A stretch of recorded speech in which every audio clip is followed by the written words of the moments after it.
Okay, so we start with PowerPoint presentation. We still call it PowerPoint, but it's supposed to just be presentation. But because we've been using all this while we've been using Microsoft PowerPoint, which is highly limited anyway.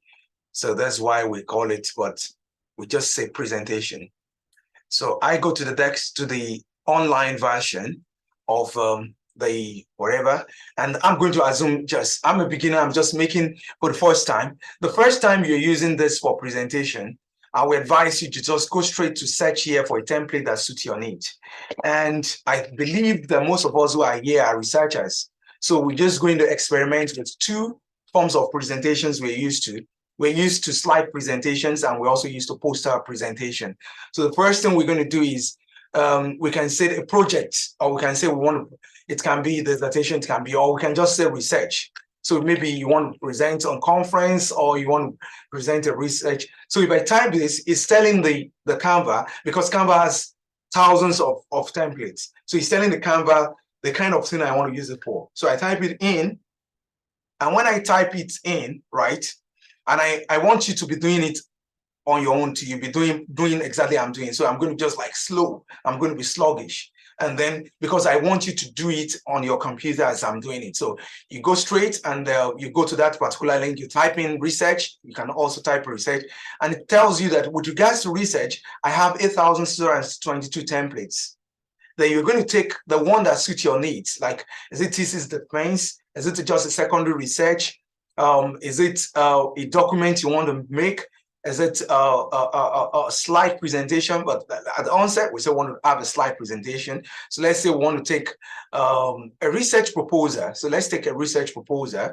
And then when you click on this, it's going to tell you, now, you notice that this is a premium research. So you can see it says it's pro, but we are all pro now. All of us are using a premium paid account, because, and then you click on customize. Most of the templates that are good are premium, and that's why I said you just be on the premium, and luckily for us, all of us are on that. And then when you click on these, right, it gives you that template.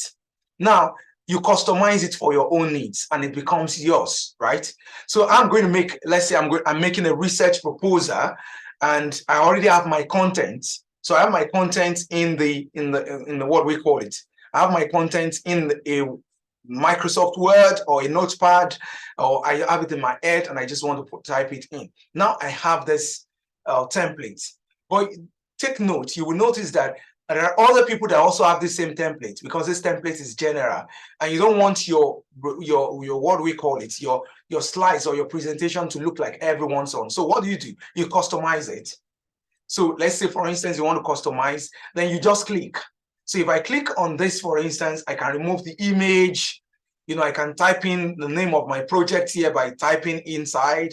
I just type in my project is introduction, or okay, digital analysis. I can say digital analysis of Shoyinka's corpus. Yeah. So I put that. So you can see I've wiped whatever is there before, right? And I can reduce the font, now it's bigger. So you can just click here to reduce the font to fit into that, or you can just type in there, so you just say digital analysis of this. And then I can now type in here, Augustine Farinola, which is my name. And then I can say this is a presentation at Cambridge conference for digital humanities, right? For digital humanities, So I said that's it. And then at this end, I actually need something that reflects digital, right? So I clicked on this, and when I click on this image, you see it's highlighted, and I go to elements. I want to replace this image with something that looks like, and all the resources are here, something that looks digital. So it doesn't look digital because, so I'm going to just come here. When I come to the elements, I know what I'm looking for. I'm not looking for rectangle shapes or anything. You understand this sort of thing? So you have all sorts of things that you may want to replace replace with it. We want to replace the border shapes, blah, blah, blah, blah, blah, blah, blah, blah, blah. But what I want to replace it with is an image. And that image, I can import it from my system, or I can use what is already there. So if you explore this side, which I call elements, I know I'm introducing this to you for the first time, the elements. You know, if you explore this, you realize that various type of graphics elements are here for you to use. And then if I want to replace the image, I'm just going to click on that. I can click on it here, from here, and replace it by going to my system. But we're going to treat that one after the other. The only thing I want to show is just how you access and how you edit. And then when I'm done with that, like if you look at this, I'm just on, what do we call it? I'm on slide 1. Do I still want to use some of the other templates, pages that are available on these templates? If it is yes, I'm going to say apply all 20 pages. So it's going to have under here, I think let me use an annotation so that you can be able to, I can be annotating where I am or something like that, so that when I say here, you can know what I mean by here.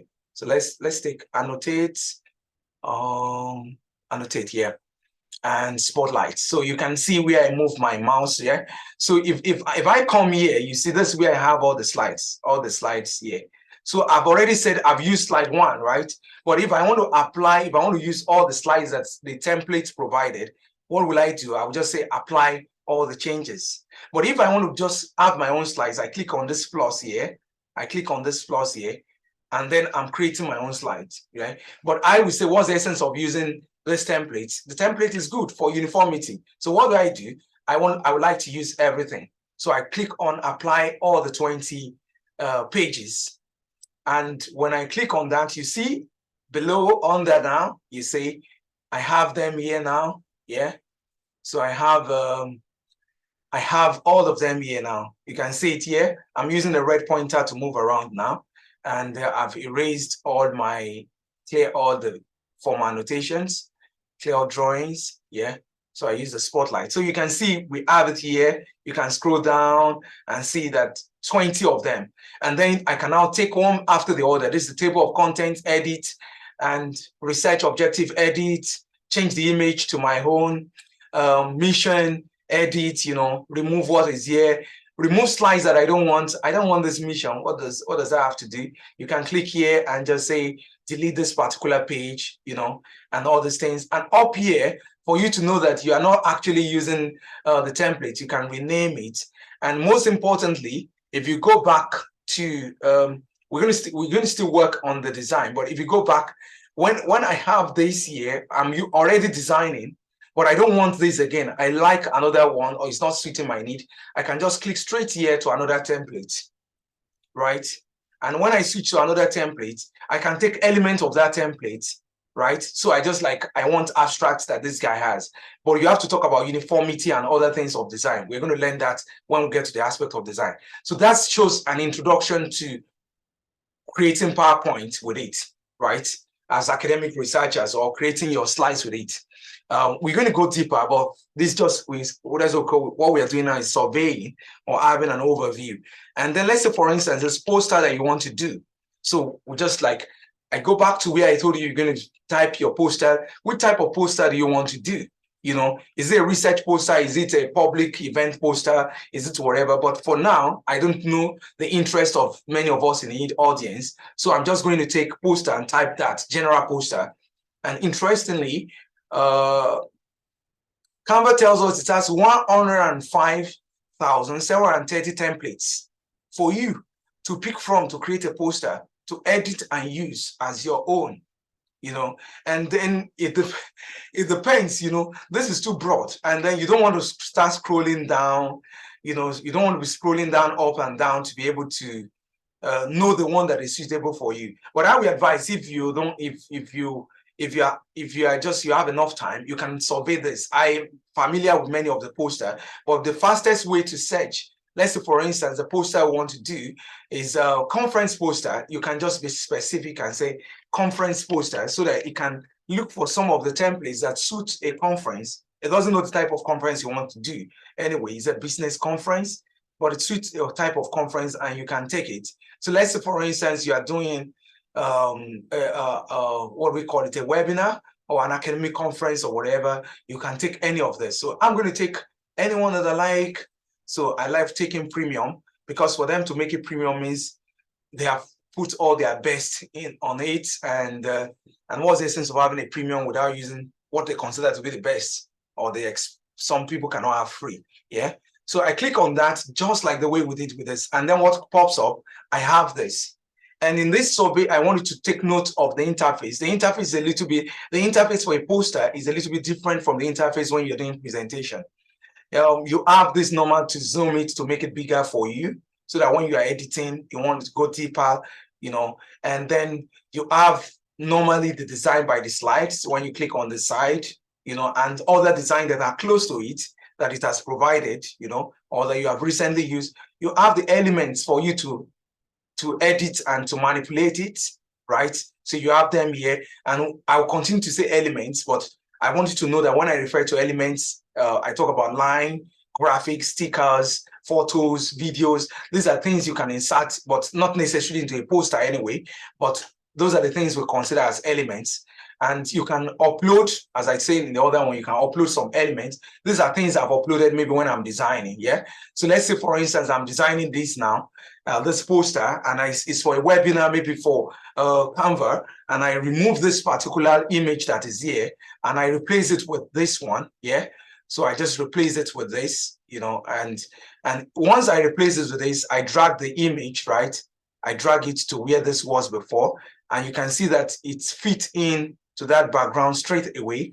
That means I've removed those other ones, right? And then I want this logo, their logo, to just be off. And then I take ARN's logo and I take it there to be up here. I just put it here, and then I said, no, this is not business workshop.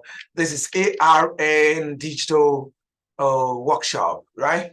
And then I put the facilitators there. So I don't know who the facilitators are going to be, but let me see. I'm going to go to my system, and I'm going to just click on an upload and look for any beautiful, handsome person that I have on the system. And who do I have a picture on the system of anybody? Let me check. Pictures are rare on my system, except so let me see. At least I should have a picture of myself. Yeah. Okay. So I don't have anyone. I can only use because this is being recorded. So I can only use, so let's just, I'm using a computer, unfortunately, that is used for coding, not for graphics. So I don't have a picture of anybody. Why? No single picture. Okay. So let's see, save picture. Oh, no. Desktop, no. Okay, so if you're going to get that, so we're going to just take something like, and say that, oh, luckily, yeah, I got myself. Now, so I'm just going to bring that. So you click on that picture in here, and then, I want this picture to fit into that. You see what happened? It was clear to you that I want this picture to enter here. You see the way it just dropped me inside, right? And then there's still another person. I don't have another person's picture here. Instead of us looking, I just drop it straight into it. And you see what it's just done? What are you going to spend hours? I spent hours on Photoshop to form this, right? To create something like this. And then I'm going to be like, about the workshop, then I'm going to just be like, you just click on this, and then I want to make it bigger. And then I close this panel to be able to have a big screen. And I can also close this panel. So I can close this, right? Let me see. I can close this, yeah? And then I want to make it big screen so that I can be able to see. So I do the zoom to be able to make it screen. And I just talk about this workshop, it's going to be like, so I just type it in or copy and paste from wherever I have the link. So I just say like, this workshop is going to be outstanding, and it's going to help you to do this. And I put all those stuffs there. And then I put the date and time, edit, put my website, and this is ready as a poster. And I pay, if I don't have time to do this, graphic artists, and if you go to where graphic artists are working, they work all day to just create something like this. They start working on background, they start working on font, they start working on layering. Does this one stay on this? To make this part, other part, it gives them. And once I'm done with that, I can share I can print in various styles, in various which postal, whatever size do I want to print it. I can give it a gloss if it's going to be a banner, is it whatever. So what it's going to do, like unlike when you're on what we call the Photoshop, whatever, well, you need to do an orientation setup of what it's going to be like.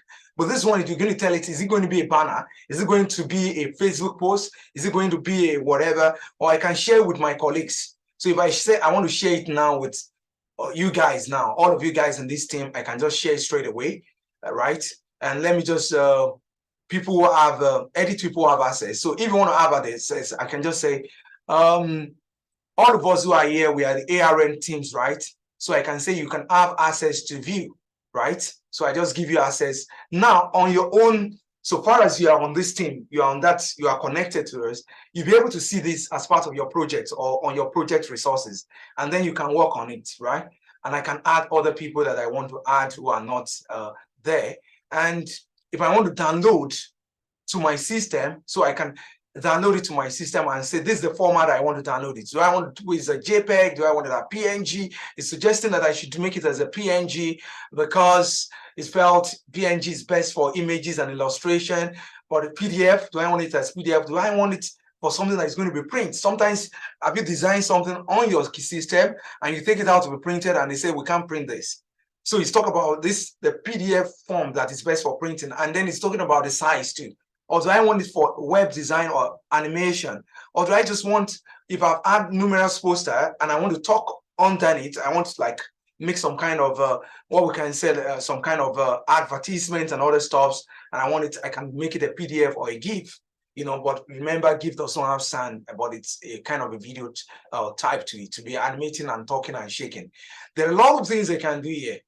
And when we get to poster design, then we'll go deeper into this. But first thing we want to do is this, that this is a second thing you can use this for as an academic person or as a normal person who is into business and all stuff of things. And that is the second phase. Like, we have not done that design. We want to do that design completely. We do other elements and other editing, changing the pictures and all that. But we're going to do that when we get to the session on design making. And then I'm going to talk about the second other element, which is very essential to postgraduate researchers, academic scholars, and people who are in academia.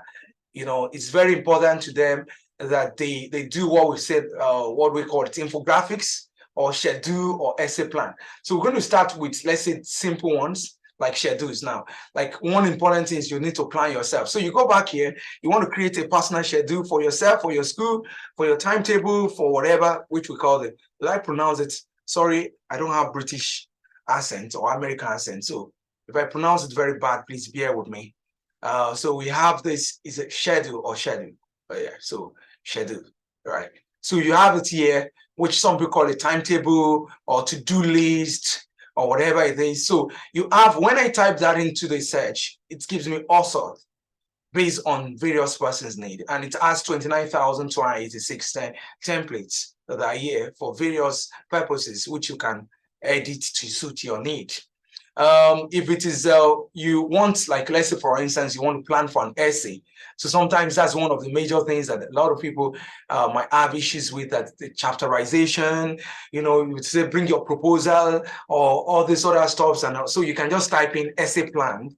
Yeah, you can just type essay plans to explore the templates that are available. And for instance, you talk about essay plans, let's see. So this a good essay plans for you. So you'll be able to look at, oh, you have an essay, it could be an article, it could be a broad project that is good. So it starts with a meaning, like maybe it's just, you're looking at an essay you want to write. So let's say, for instance, we click on this, for instance. So this is just like normal essay, maybe for people who are learning English. But I know many of us here are advanced people. So when we talk about essay plan, you're talking about planning your chapter analysis. You're saying something or all this other stuff. So maybe we can be a little bit specific and say chapter plan. So let's see what happened. Chapter plan, yeah. And we put at the end of that, we just remove plans, and we click on that to search for that, and let's see what pops up. Oh, he doesn't understand that chapter, idea of chapter as a project. But from the ones you have from the previous plan, you can edit or you can start afresh and use any of the book framework, yeah, to do that. And then we talk about another thing is that an academic person can talk about is resume, which is your CV, yeah. So you type in your resume and search for templates, yeah. So, and then you have, resume depends on the country you're sending it to or the job you're applying for, you're sending, but also that here, and which you can take, and then you are not afraid whether your CV does not fit the standard that is required. So we have 12,255 here. And then let's say, for instance, I take the resume of this, let's say this particular, so you see it above here, you can make it bigger. It'll be this one, graphic designer. So this one is a real estate manager. This one is marketing. And this one is, so you'll be able to look at, okay, which one fits my own? Oh, this one looks like office assistant, yeah? And okay, this one looks like business consultant. Okay, so you'll be able to sales rep, and then you'll be able to look at, okay, which one do I want to take? I would say if you're just a young researcher or something like that, you can just take that of, let's say, an office assistant, because it shows us both the soft skills and the hard skills. And you have your education, and then you have your work experience. But for, advanced academic people, you begin to talk about publications and other stuffs and all this. But this office assistant one, you see, like, it's just like one page, Sometimes they request academics to just submit one page, not 25 page, whatever. And what do we do with it? Just the way we did the other time. You don't want to change the image, you want to edit and put your name and put all these things, a matter of click and go. And then when you're done, you get it exported, you get it downloaded, you get it, whatever you want to do with it, whichever form you want to print it. And that is for a resume. And the next phase where we look at is for lecturers and public speakers. What we do most times is like we want to do a mind map. So let's say we go back to the home page, and then we'll go to where we search.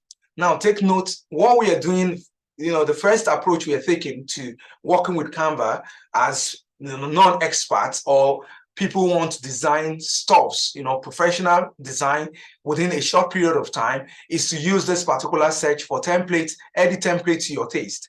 Now, your editing capability is what is also important, but we're going to go into that. But this one is a minimal approach. We can say level one. Like you don't want to waste time on anything. You want to get things out.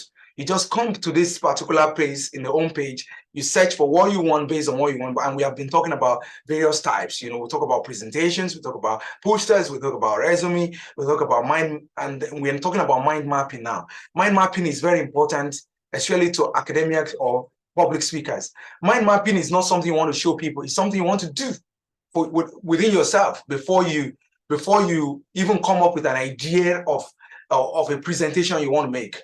Or you have an idea, but you need to develop the idea, or you have developed the idea and you want to incorporate your development process, right? You want to incorporate it into the slides that you have. And that's where the flexibility is also allowed. So when I typed in mind map into that search for available templates, you see the available templates. But I believe that I should first of all explain or make you familiarize with.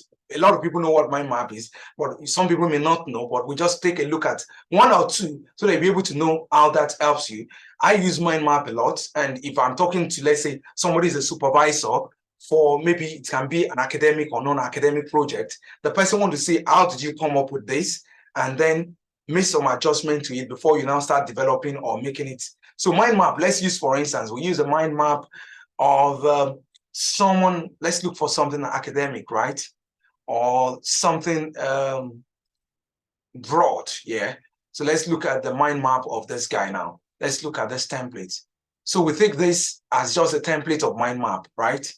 And then I'm going to use the example of, let's say, an academic person who want to have a mind map, or let's say a public presenter who want to have a mind map, yeah? And then I increase this a little bit.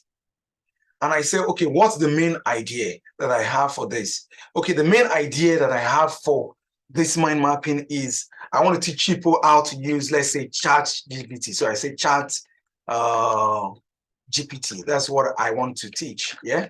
So I say Chat GPT, right? And then, so I like, okay, so what are the first thing that I should look at basically under Chat GPT if I'm introducing people to Chat GPT?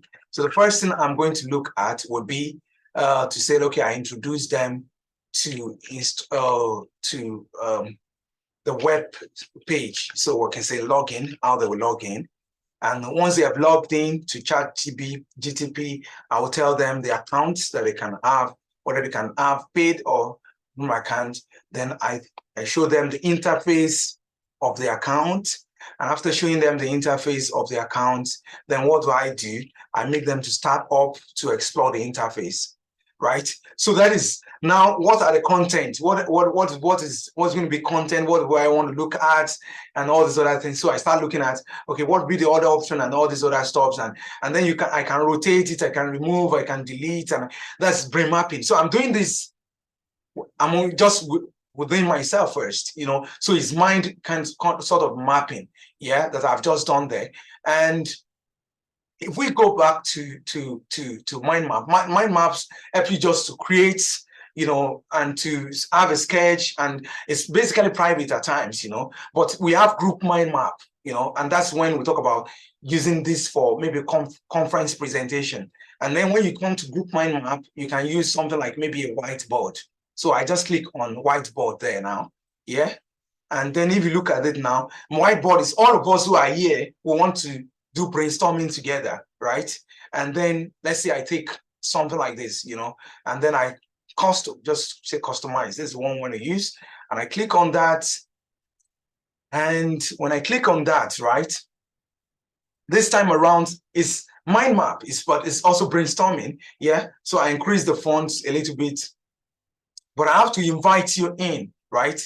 Because mind map, which is involving group, is not an individual business, is a collective thing. So I have to just like, okay, I have to invite the people that are going to be part of the, what we call it, that are going to be part of the mind mapping or brainstorming. So I'm going to come here and come to this place, right? And invite collaborators, right? So I say collaborators, and then anyone with this link. So I click on here, and then anyone with a link, I copy the link, I drop it in the chat for you now, right? I drop it in the chat. And if you click on this link, right, so far as you're a member of this workshop, you are participating in this workshop, and you are part of this premium account, right, you will be able to now come here. And I say what are we mind mapping all about? We want to talk about the best way, we want to talk about the best way. Oh, okay, let's say what we want to say is my expectations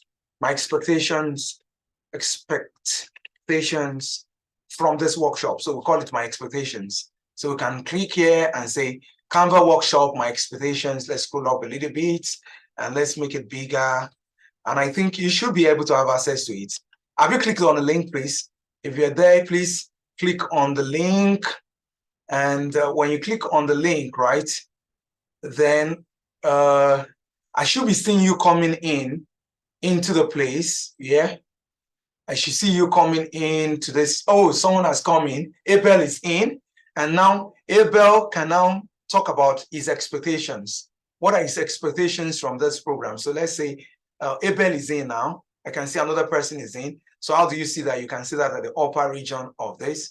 And then we can come in now and start talking about, we want to add, like this one is adding solutions, but what we want to add is, each of us will just be like, you take a particular, what we call this box, or what we can say clip, and then you just write your own insight. So if I've cleaned what is inside some of these yellow ones, so I can say you can write into these yellow ones, you're sending something. So what we're looking at is what we just write is 1 or 2 words. You can just write what you want to use what we call it for, or what you often use Canva for. So, we have mentioned many things that you can use it for. So you can say this, we say Canva usage, right? So since you're in, you can take any yellow, you can, what do we call it? These are sticky notes, right? So you can take any of them and you can add it to it. You can go to elements on your own and take more sticky notes. So I can just say you can come here and take sticky notes. So maybe, for instance, you take this now, and then you may want to type your name, you don't want to type your name, and then you look at which idea am I trying to even connect this to. This is talk about the Canva usage. This place, I'm asking you, maybe you should put, let's say, for instance, your experience level, experience level, you know, you know, and then this side we said, okay, maybe we want you to put, let's say, your questions and whatever. So you get the sticky notes, you get the whiteboard graphics. You want to say, like, let's say, for instance, I look at whatever someone is doing here. Okay, Lara is trying to do something. As anyone, if someone has not done, but Lara is trying to write something or someone has taken, then I can click on this and say, oh, I'm citing it, and I can say, oh, I hide or something like that, or give it a star, and so you can, this particular whiteboard, you can dirty it or you can experiment with it and do all sorts of things, and don't be afraid to carry and put anything, but let it be orderly. And one thing when we are brainstorming is, don't go ahead and scatter what somebody else is doing. You understand what I'm trying to say? Don't go ahead and scatter what somebody else is doing. So your own, because now we have, how many people are in one? Lara is in, Abel is in, Ozioma is in. Interesting. And I want as many as possible, those of us who are here, to be in and to explore this. And I will stop here before I talk about other forms of usage, and we move to design after talking about other forms of usage. But I would divide this usage to the first part we have talked about. If you check the module where we talk about using Canva. So we have talked about using for general audience. We've talked about using for postgraduate students. We've talked about using for lecturers, group. And this is where we're going to stop for this phase. We're going to come back to the next phase and deal with using it for social media influencing, book publishing, and maybe you want to do some form of web development. But this time around, I'm going to open the floor so that we can have some engagement, and also we can learn some basic design or usage, how to use some of these elements by using this group mind brainstorming that we are doing now. So I'm on record. Thank you very much. As we continue the sessions on using Canva, we have explored in the previous session, we have explored various usage for what we can say presentations. We can talk about mind brainstorming and also poster design and other forms of design that we will be engaged in, depending on our career or depending on what we use Canva for. What we do now, if you take a look at the classroom, so if you take a look at the next thing is, you notice that in the using Canva, we talk about other forms which has to do with using Canva for mind map. And when you want to use that for mind map, that's actually what we have is the same thing like you use a whiteboard or you use a Zooming template. And when we talk about using it for our resume, which we have discussed earlier on.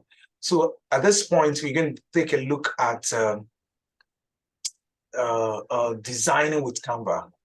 And in talking about designing with Canva, that is, like if you take a look at Canva that we have here, you take a look at, let's go back to let's say we come to Canva here and we say, let's say we start with a presentation. And then there are templates, yeah? Well, we can take templates or we can start from afresh, yeah?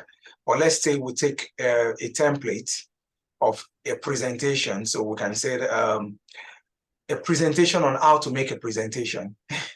Or we just use any of the, let's say I use any of the slides that I already have before. So let's say I use a slide that I created. So I go to projects, and if I go to projects and I go to existing thing, which is let's say there's one on, okay, on using Canva to even make presentation. Yeah, so this is one of the presentation.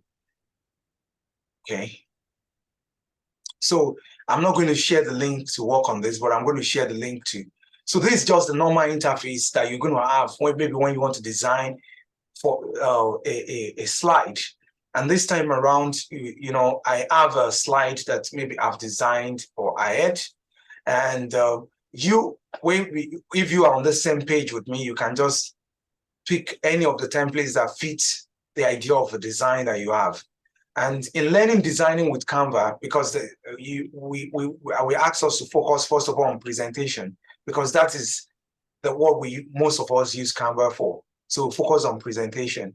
So if you take a look at this now, you will see that you have design, which you click on. You have the elements here. You can click on it, which talk about the lines, arrow shapes, and other stuff I've made mention of, and which you can be adding. You have upload, you have text when you are doing, and you have draw, and then you return to project, which is like your folders and where you have your stuffs. If we go back to design, this is where we do most of the design stuffs. But when we do this, when we use this, we visit, sometimes we go to text or we draw. But most times we use this, especially if you don't want to start afresh. First thing you do is you have an idea of what you want to design. So let's say you want to design a creative portfolio. So you pick it here and then you click on it, and it's adding to the existing one that we have there. But if you don't want to do that, you have to like pick from here or go back to the home page and say portfolio, and then search for it. But I want each and every one of us not to use whatever I use. Use your own particular presentation that you have in mind. Because when we now get to the group discussion, you'll be able to share your insight. So let's say, for instance, now I take this, like I take our creative portfolio from the home page where you say customize. You click on customize. And then sometimes you say continue in the browser. Because I have desktop installation, that's why it asks me where do I want to continue, whether it's in desktop or in the browser. Now you see this time around that it only has the first page of that template that I chose. And this template, I want to edit it to fit my own portfolio. So I will need all the 15 pages. And then I click on apply all 15 pages. And you see in the lower part of it, you can see that it has all the 15 pages that it has. Now we can hide this, right? Because we want to get to the point of talking about design or design concept. If you check the Google Classroom, when I talk about design, designing with Canva, I made mention of few important things that we take a look at when we talk about designing in general. So designing in general, you talk about color, you talk about texture, we talk about elements of design. And I will share the screen now just to show some elements of design that you should have in mind, you know, or I can leave it and just talk about it since we have limited time. And then we still want to devote more time to practice. So a lot of people here already know elements of design, but I will just make mention of that for those who are new to design. Number one element of design is uniformity. So if you are having a PowerPoint presentation or what we can say a poster, it will be very important that you have a uniform color across if it's a PowerPoint presentation. And then if you're going to use certain things like header and footer, let it be uniform. And that's one. Number two, when it comes to that, is you have to look at is some element of design is you should not overcrowd whatever design that you are working on. So like you see a lot of people do PowerPoints, and when they do PowerPoints, they have paragraphs inside PowerPoints. The essence of designing something is to reduce the message you are passing across, to reduce the content, and to ensure that it's only the ideas that are embedded in the message that you are passing across that are showing. So if you're having a flyer and the flyer is talking about a workshop you're having, you don't need to make mention of all the outline of what is going to be treated. You know, you don't need to write the entire life story of all the presenters. You just need to have, oh, these are the presenters, these are their name, and the uniformity of layout is also very essential too, apart from just uniformity of color. So when we talk basically about design principle in Canva, it's not difficult as when we talk about design principle in, let's say, Photoshop and other things, but they are related if you have the knowledge. In Canva, what you should take note of in when you are designing on your own is you should take note of lines. You should take note of shapes. You should take note of graphics. You should take note of texts, photos, and if it to be something that involves some animation, we'll talk about video or audio. And if it's something that has to do with, let's say, slides, a project presentation, you take a look at charts and tables that you want to bring in, and frames, grids, pages. Those are some of the elements that you need to take a look at. I can share this particular, my slide, this is my teaching slide, so I can share with every one of us who have, you can all have access to it. Anyone in the team, anyone with a link, so I can just give you in the chat now, so that in case you want to, but anyone in the link can edit, no, you can view. All right, so I copy the link again. So I drop that in the chat, and you can be able to like see, you read it later on, because I'm not going to speak to every aspect of it. So let me go back. So this is where I am in the, what we call it, in the Canva. I talk about various elements that you will see, and you don't need to design afresh when you are working with Canva. So I will now ask you to go back to your Canva and go to the template we opened last. We opened this template last, right? So, and then in this template, whatever template you have, right, I would say you should come to this side. I hope you see where my mouse is moving. So let me turn my mouse to the spotlight. So you see where, and then add a fresh page, right? And when you add this fresh page, I want us, like, we're not using whatever they have already in the template before, but we just want to have and then you come to this. Now, when I talk about the design elements, unlike other softwares that we use, you design afresh, but here you can use what is there. So, and then all you just maintain is some form of uniformity. So let's say, for instance, now, in my slide, let's say the first thing is I need an heading, right? This is a blank slide that you are designing. So I need an heading, and I can add heading to it, right? And when I add the heading, I drag it up. And I say this slide is like introduction, right? Just the way it says introduction. Now, introduction. Now, if you take a look at this particular introduction that I have done, I can use existing frameworks of design that are already here to actually edit or manipulate my introduction. And what do I do? When I get there, I will go straight to text to do that. And then I can look at, okay, what existing design do they have? Okay, let me press game over. No, sorry, that's important. So let me press, let me highlight. I have to highlight that first, right? And when I highlight, I take the font that I want that is suitable for it. So I can take the future black. I can take the normal way you do when you are in, you can take Roboto, you can take, but it's because you are designing on your own. You are not using an existing template. And then we have that as introduction, and I can double click on it and change the color. So you see where I go to change the color there. So I can click on it and say, let it be, let's say, black,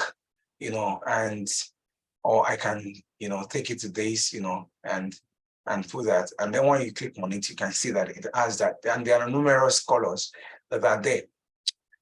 This aspect of color and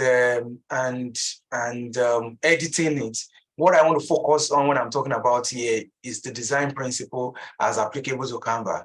If I'm going to use the background color to be this, then I have to continue to use it throughout the, what we call it, throughout the slides, right? So something like this one will not be suitable again for the slide. Something like this will not be suitable. Something like this will not be suitable. Something like this will be out. So it has to be on my design. Everything should have virtually same background. You understand this kind of thing, same sort of uniformity. The only thing that I'm keeping this going, and this particular one, because at one point or the other, I can click on them and click on this particular box and change these to have the main color of my background, such that it can reflect some form of uniformity. So I can just take that and then you assign something though, to reflect some form of this will not be uniform. But what I can do is I can leave it, and then since it's going to reflect with all other forms that I already have before, now that I've changed it to this color, you can see that other things that are here, they have turned to what? They have turned to white. They are less visible. And that's another thing when it comes to this. What do? You convert them to a font that becomes visible. So, but instead of converting them one by one, you can control, highlight those sections up. And then you just click on what we call it, color, and then make those fonts black. So it becomes visible. Even if you are, even though Canvas allows us to use templates, but the assurance is that we're going to edit it. And that is why we need to learn, first of all, what are the basic things that I should allow or I should take notice of when I'm editing. And I talk about uniformity of color. And I talk about one important thing is to take notice of also sizes. And then to ensure that what you are designing is not jam-packed. Like I prepared an example for this particular workshop, which is to design something like to teach how to do a presentation. So I go to my project, and that's what you do when you want to go back to see what you have done before. So I go to my project and let me take that presentation that, so I go to my project and then I look for it. So I said, this is how to make a presentation. But what I want to use it for is not to use this slide to teach how to do this, but use it to talk about those elements you take notice of, apart from uniformity of colors and apart from ensuring that text also have a kind of visibility. Another thing you also take notice of will be, let's say, a slide like this. You will have a slide like this. This slide was taken from templates. And let me show you how, let's say you have a project or design you want to do, and then you want it to come from templates. You will just, if you click on this, and let's say it asks you like the magic design, say describe the presentation you want and write. So let's say someone who is who works in maybe agriculture or something like that, or somebody is into whatever you say. You said a presentation on plants, on food and health. So that's the idea you have, and one important thing with Premium is it's going to auto-generate for you. This one is not that you are using a template, but it's going to use from the idea that you have. And it's going to create a presentation based on the idea of what it thinks, or suggest template if it doesn't understand it, right? And then when you go there, like now you say, okay, oh, what I want to design is on food and health, and here are some slides I have for you. And I've already placed some content, but the slides are not perfect, right? Because what I will tell you the truth, the technology behind this is the combination of artificial intelligence with Canva is what generated this. And like the way we use ChatGPT. So this is Canva and ChatGPT that are together working in this API. And what it does is like the way ChatGPT suggests things, that it has suggested content, but they expect you to edit both the content and the design. And if you look at the idea I told you about the design principle and elements, you will realize that some of the design principle elements are there, but some are not there. And then the contents. And what you're going to do now is, if this is not okay, you can say start again, right? But if it's okay, you can, but I've already clicked start again. It's like said, a presentation on driving lesson, driving and caution, so I give that and then I press enter. It's going to create the presentation, and this is another advantage that Canva has, with this current integration with artificial intelligence. So all of a sudden it comes up with this, but I am a driver or I'm a trainer. So I looked at it and I say, I don't like whatever it has brought maybe from the interface, but you can take a look at it inside, and then make a choice, go inside, pick. So I pick this one and then I say, create my presentation. Now, if I click that and say, create my presentation, it will now be my own job to tailor the ideas to my own idea or to the notes I have already, and to ensure that I implement my design principles, the principle of designs that I already have, to ensure that I implement it right away. So now, it has created that. Oh, what does it mean that I'm offline? Hello? Okay. Hello, sorry.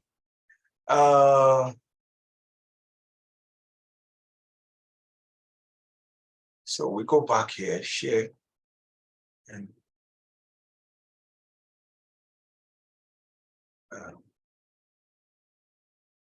resume record.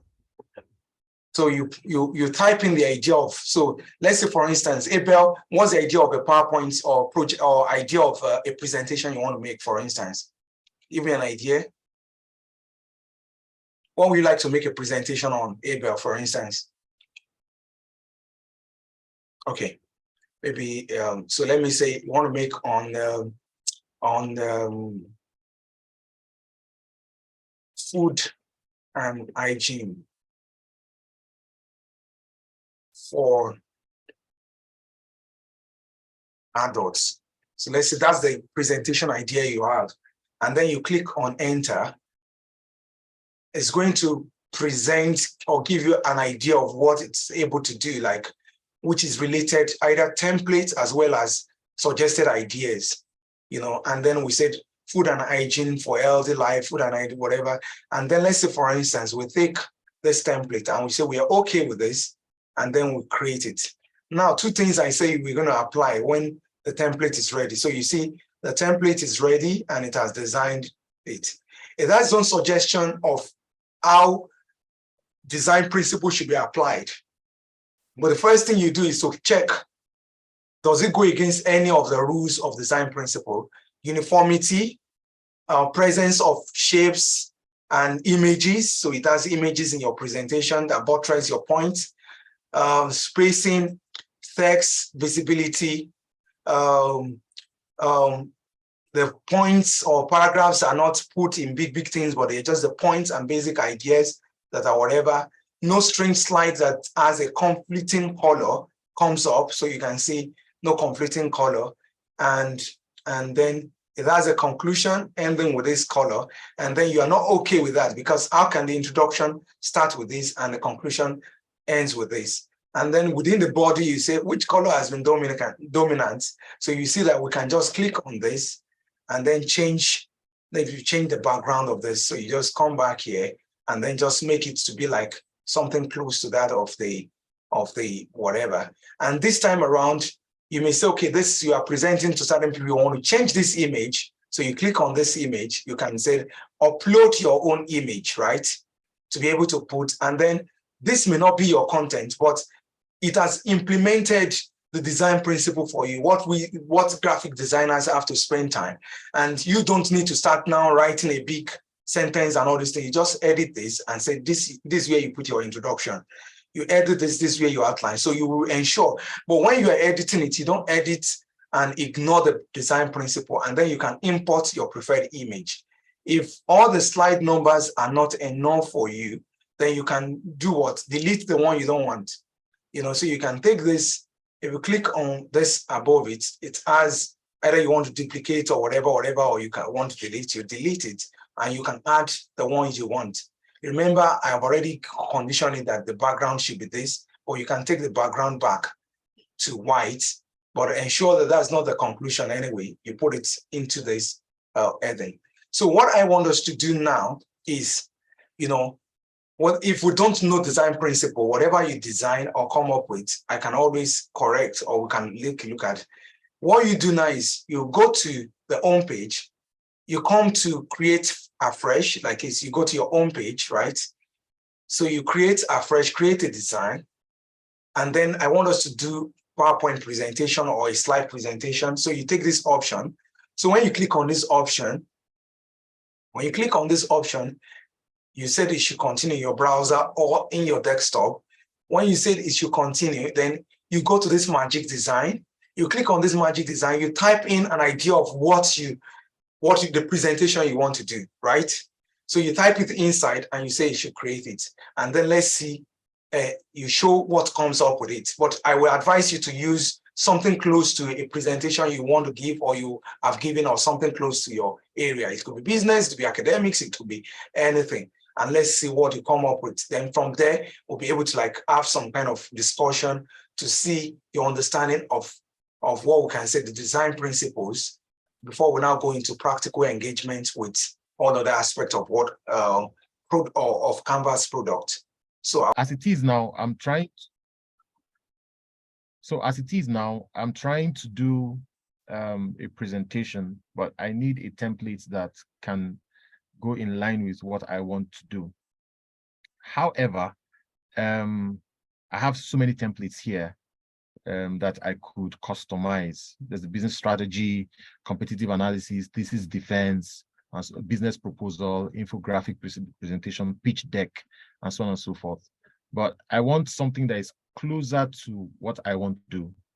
So there's this magic design here that I would click on now. And that magic design is what I'm hoping would give me something closer to what I'm looking for as a template that I could use for my presentation. So if I click on the magic design, I have something very close to where is it now? Okay, sorry. I think I was supposed to have typed here. So wait. Click on the magic, click outside that place. Just click outside, click on your canvas. Okay. Yeah. Click on that magic design, click on it. Okay. Yes. And so it's giving me try it out. Are you with us? Are you actually yes, I am. Okay, yeah. Now yes, that's what I was looking for. Yes. Yeah, type it now. Okay, so proposal on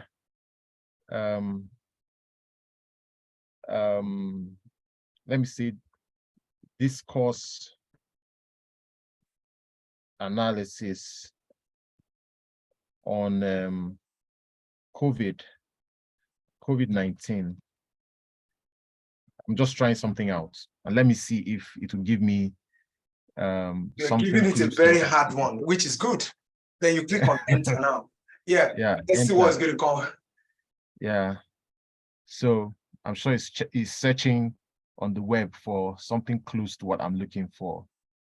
And actually, it's not searching on the web because that would be plagiarism. It's creating the way ChatGPT used to. So it uses the data sets that have been used to train it. So because whatever you come up with, if I type the same thing, it's not going to be the same. But if it's searching the web, it will be the same. That means it's fetching it from somewhere. So it's checking from his own data analytic to generate. And that's why you can click on start again, even when it has done. It will reshuffle the stuff. Yeah. Oh, beautiful. Yeah. Oh, thank you. I mean, that makes it even a lot easier for me. So you see, I just want to ask a question. Oh, yes, please.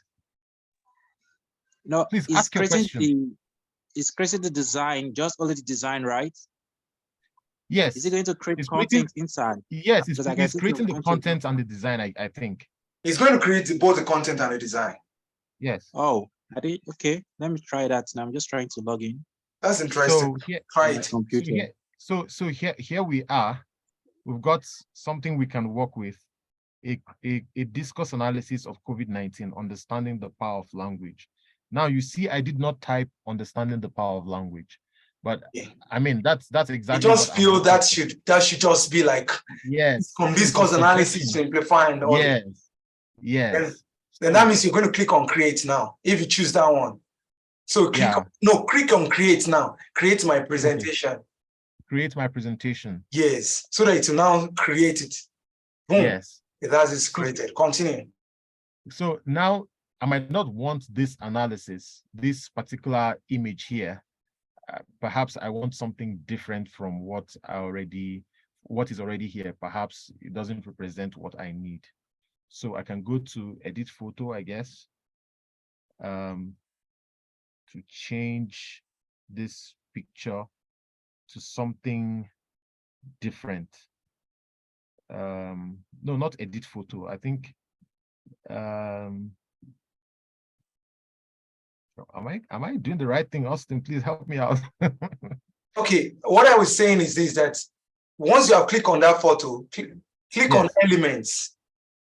Oh, that's what I'm looking for. Yeah. Yeah, elements by the sides. Yes. Then it's something. So, you can search for COVID-19. You can type maybe COVID. Yes, that's what. So let me mute myself again. When you call me back, I will come. Yeah, brilliant. So I'm looking for COVID-19 because my discussion is about COVID-19. So I would like something that would represent my discussion instead of having analysis, there. Now, I think it's preference. Someone might just prefer what Canva has offered, but I mean, I would prefer to go with something that would amplify COVID-19 and then to just put it in the face of my listeners from my first slide. So now I'm having different photos coming up. It's taking time because it's going to generate videos, photos, so it doesn't know the one you want, but videos, photos will be ready, and some graphics ready, and video. Sorry. Yes. So now I would rather go with the face mask as a design that I would prefer. What you do is that on that one you are holding, that was there before, you will see delete like a bucket on top of it. So click on that delete. Oh, delete the entire. No, it delete that image. So that, or do you still want to have it there? Then you can now drag the picture of that face mask to where that wants to be, and it should understand it that you want to replace what was there before. So, or do you want to delete anything, or do you, no, I'm just coming in. I thought you wanted to replace that. So delete that stuff first. Delete that, that icons, delete it. Yes, image. Then drag your face mask to where that one used to be before and drop it there. Yeah, if I do that, the frame is still there. So I'll have to figure out. Oh, you have to delete everything, including books, everything. So So delete that one, everything. So I'll delete the frame. So now that I've deleted the frame, I can place my face mask there. Now I'm just trying out something just so that you know that you can really edit some of these things to give you, a desired image other than what is there from the original source. So with this, so I have COVID-19 face mask. So sorry to interrupt you. Now, when I was talking about design principle before we now got to this, can you apply your knowledge of design principle to check whether what it has generated follows what it should be? And then if the slide represents everything you need, the uniformity, other stuffs, and all these things, and what will happen if you want to change the backgrounds or you want to do, can you experiment that? Okay, so now I want to change the background.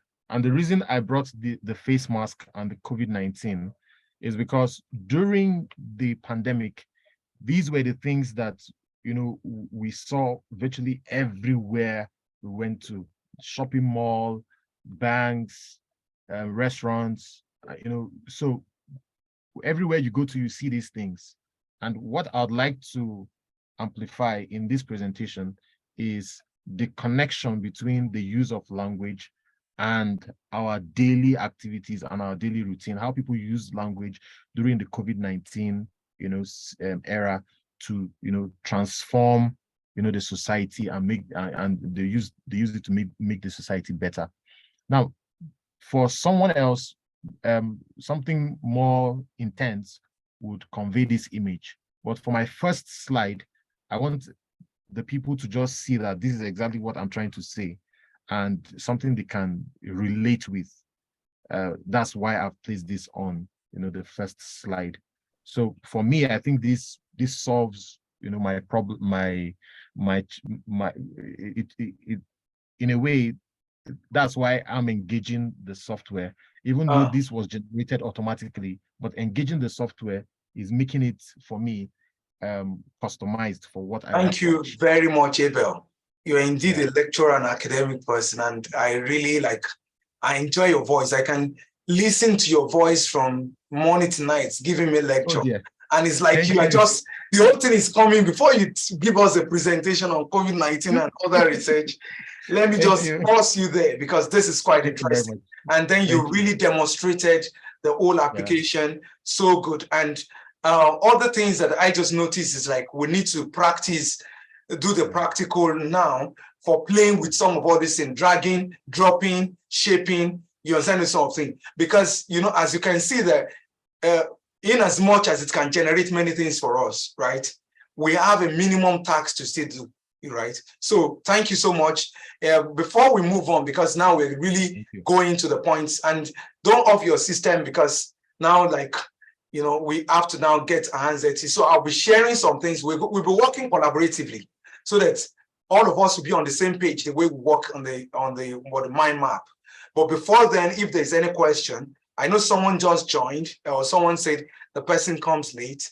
What is important is you go to canva.com. And when you go to canva.com, you have your email that you have sent. That's the person who is Stanley what? Stanley. So I'm going to add you to both Google Classroom, where you're going to have the link. So what we're going to do now, let me go to where we are now. Thank you so much. Abel, do you mind sharing your slide with me? With us? Why not? So why not? Can you do that now? Can you share it now to all the members in this team? Yeah. So I'm clicking on share now. Yeah. If you can see my screen, I'm clicking on share. Right. On the top right-hand side of my screen, I'm clicking on share. So I'm now expanding to African Researchers Network team, so everyone can access it. What do you want us to do? To edit or to view alone? No, edit. Everyone can edit. Okay, so I'm just using that to explain permission. So, but yes, okay. And everyone can edit, but you can just allow view, so that but people can edit if people want to edit or practice what you have explained. No. Yeah. So should I copy? Am I supposed to copy the link and paste somewhere, or this is fine? What you do is if you click on, there are two options that you can do. You can copy the link and send, right? Or you can, since you already allowed that, it will become visible to them, to all the people who are in the team. To them, okay. Yeah. But you can copy the link and send for some people, maybe they are not yet there. But so far as all of us are using the same server, we are all together. Yes. Oh, beautiful.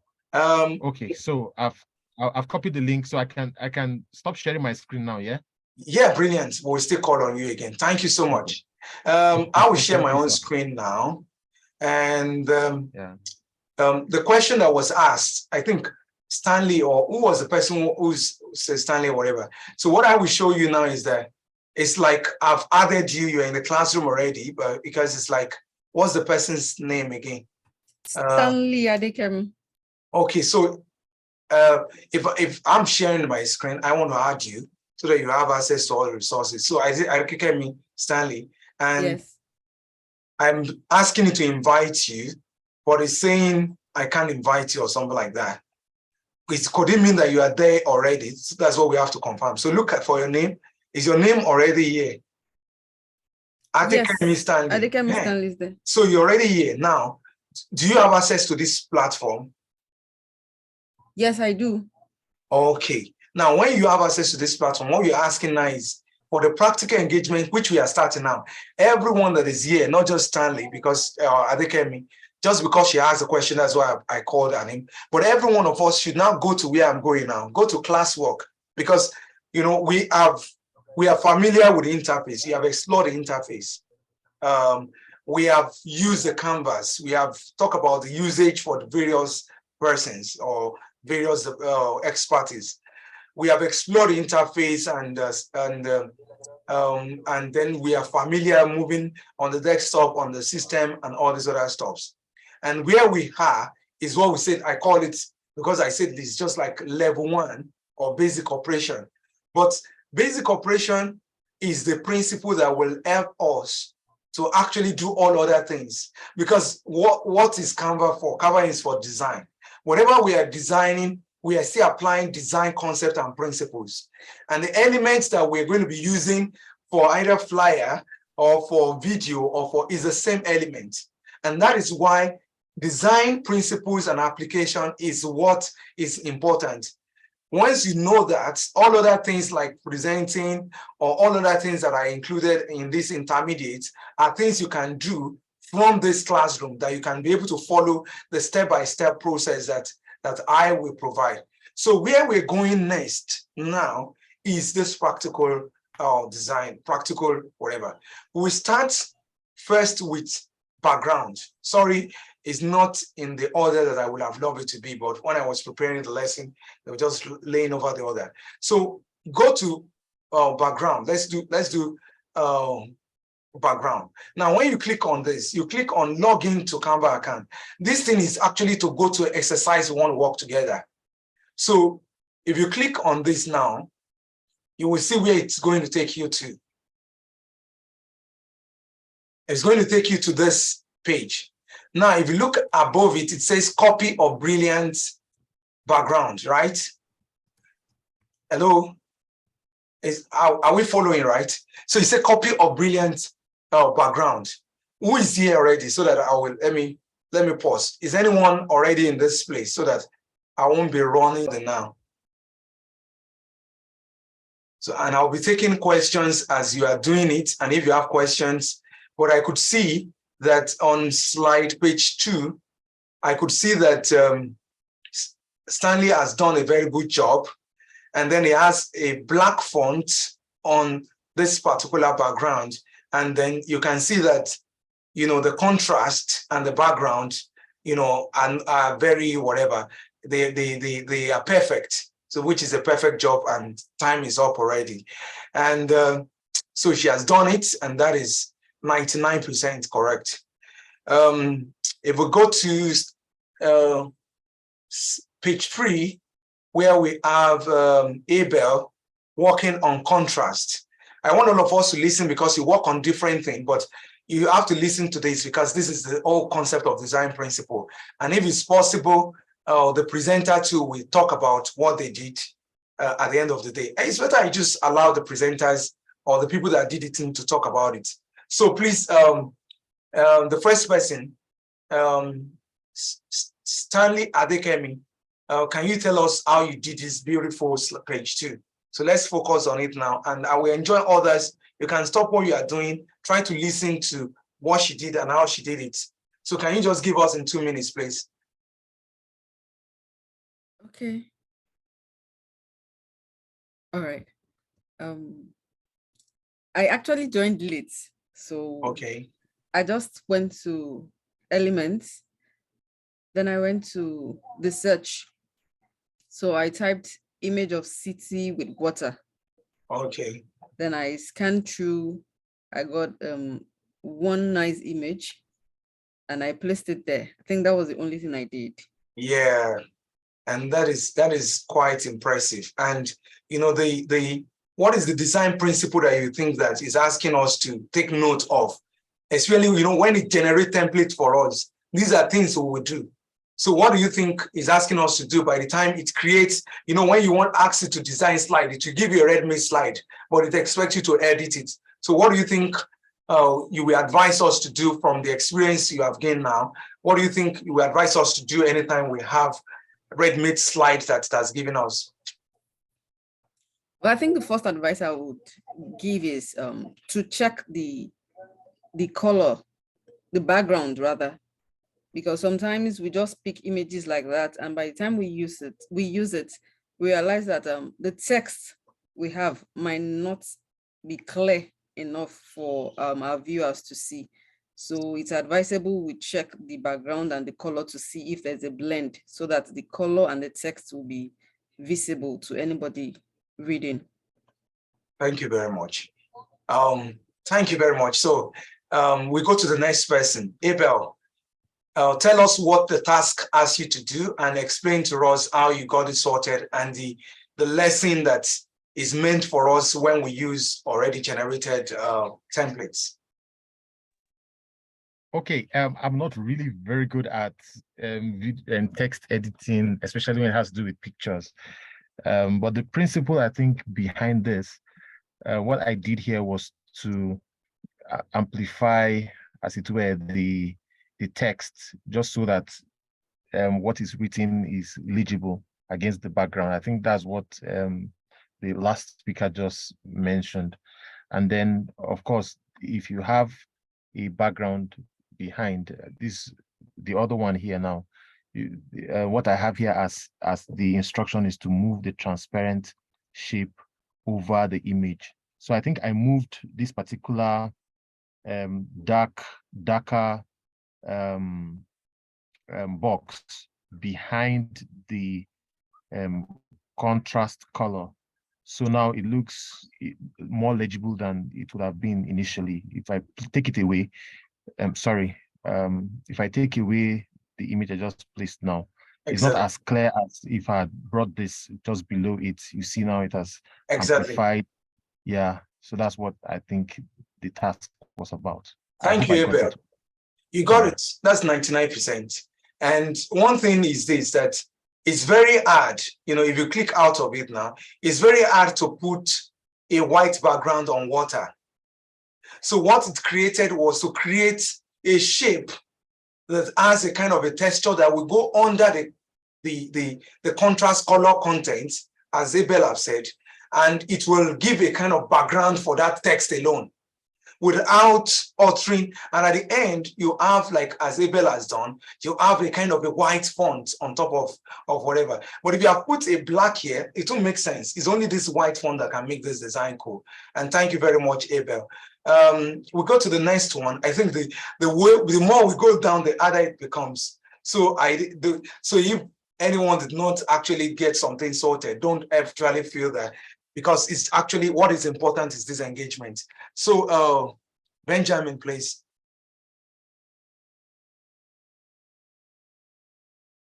Tell us what your task was all about and what you did to give us this beautiful output.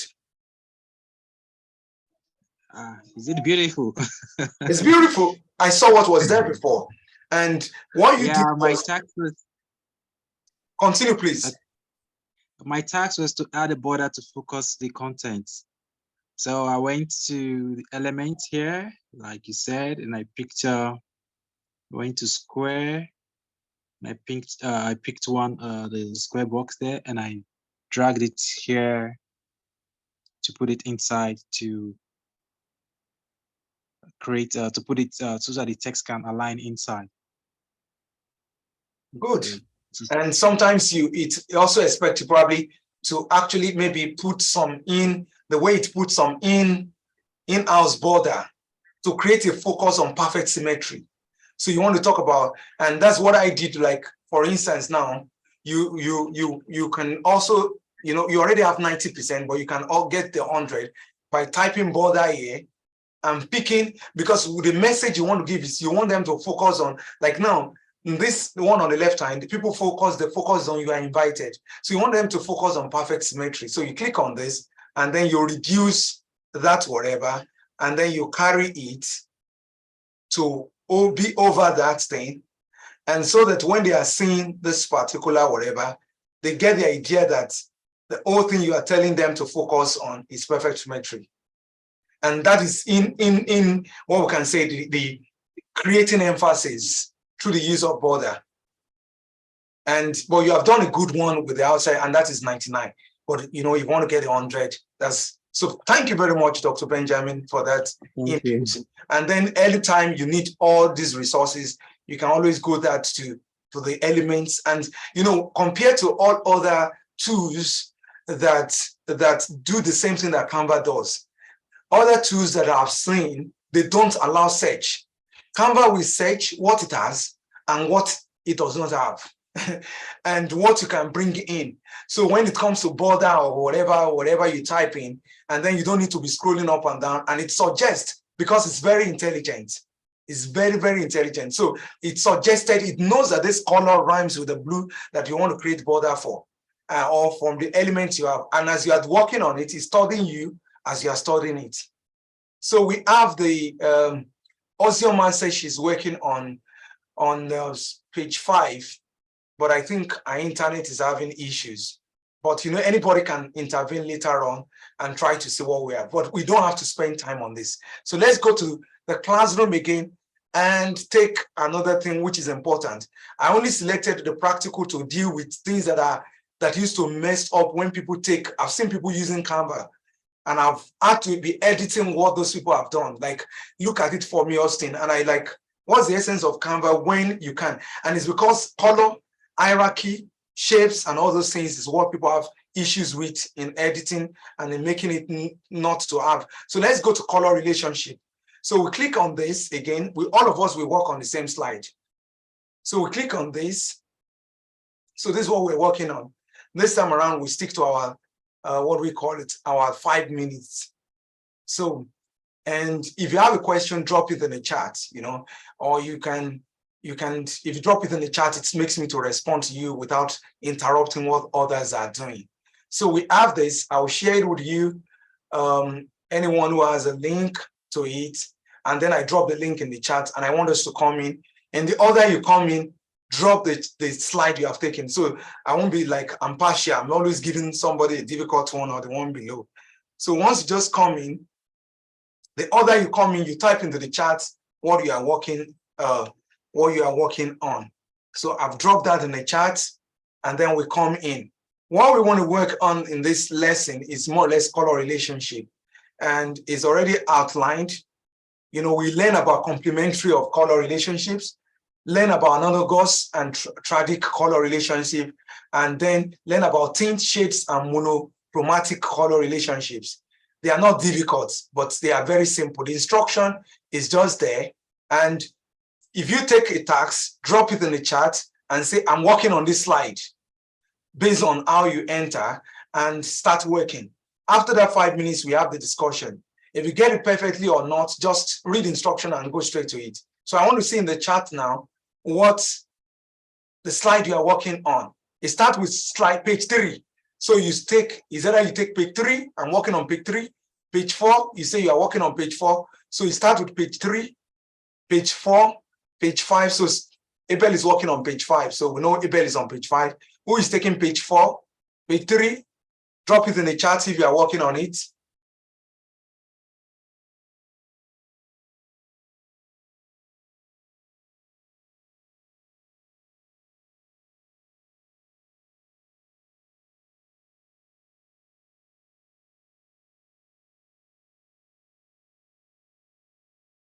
Okay, so Benjamin is working on page 6. I'm happy to know that. Okay, who else has not taken?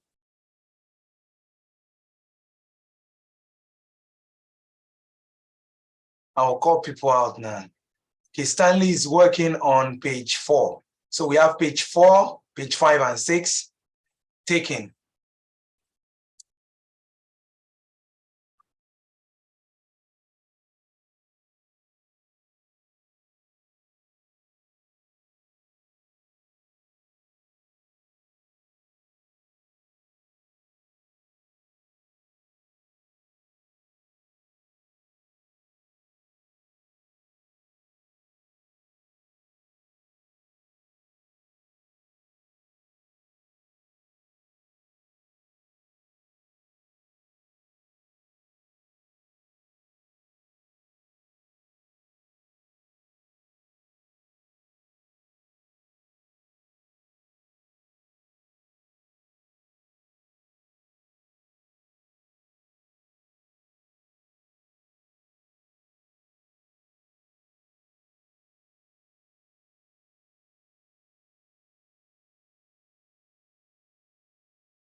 Time up. Very good. Now, let's talk about whatever we have done. So, slide page 4. So we start with you. Who is on page 4? I am on page 4. Okay, please. I was Give not your- able to do anything because I asked in the chat box that. Oh, where I do didn't have- see that. I was, how do I see color? Okay, so that means we still have time. So let's keep working. Let me show you how you see color. You click on this object. There is something I do about it. Let me tell you. I locked it ahead. So you unlock it. So, and that's the first question I expect. So you unlock to be able to edit this image. So you click on the unlock. After unlocking, so, oh yeah, unlock it, right? So that I will not unlock it. You see a padlock on it, unlock it. And that's one thing you do when you are working in team. You lock your group, your team, so that nobody can go and be doing. Now, after unlocking it, right, then click on it. Now, when you click on it, go up. When you go up, you will see the current image. So you will see where I'm showing. So I'm drawing something around here. These are the current pictures that color that it has. Click on that thing that you will see an arrow I draw around here. Click on the one that reflects it. So you want to change the side. Look at the side. So if you click on this side, if you want to change the side, you know it has 3 sides. Yes. You will see the color that is related to it. Click on the color that is related to the side you have picked.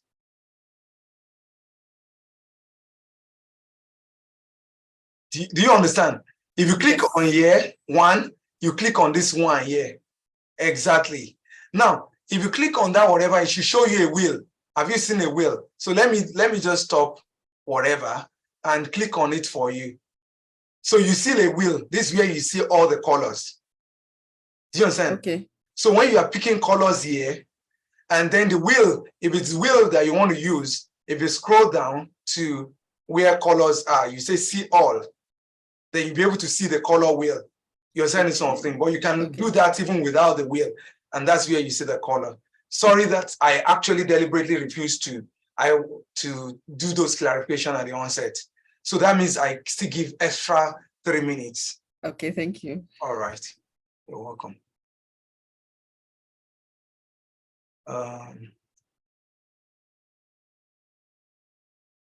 If anybody has any question, the person can voice it. Like I'm responding to some chats in the whatever. Okay, So I want to ask. Yes. How do I change the text color?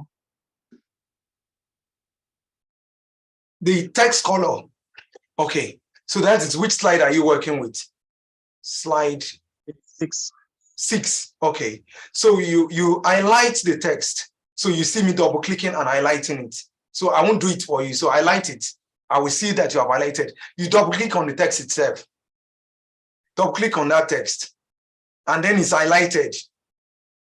So let me do it first. Don't click again, please. Don't click. Let me do it something from here. So I highlight the text, right? After highlighting the text, you will notice that, let me clean all these things. You notice that the text is what you want to edit, right? Then you go to text itself, not elements. Or there is still shortcut to this now. If you highlight the text, sorry, I have all sorts of things. If you highlight the text and you go up to your, if you clean, you go up. You see this is, then you go up, and when you go up here, you see some basic things that has to do with text. You want to exaggerate, you want to animate, you understand this sort of thing. If it's position, so it's whatever you like for instance, you can see his teeth. This teeth is locked. You unlock it, right? So you unlock, you unlock first. So let me unlock for you. Or you can unlock yourself. Let me allow you to unlock. Unlock it yourself. The image you want to edit is locked. You see a padlock on it when you click on it. Click on the padlock and unlock it. Please say something if you are. Yeah. Sorry, I was. Have you unlocked it? Yeah. It now shows that the padlock is open. Did it show that the padlock is Yeah. open? Okay. Now you can now click on the image, and anything you click, you can see above it when I click on that image. You can now see things that you can use to edit that image. Do you want to change the fonts? Do you want to change the color? You see it above, right? Do you see it above? No. Okay, let me show you. You see where I'm drawing things around. You see all this place? These Yeah. are things you will click on that will now be changing the image. It's not showing here. No, it should show now. If, for instance, now you see all these things like text, font size, and all these things, effects. Do you see? Yeah. Yeah, those are the things you will.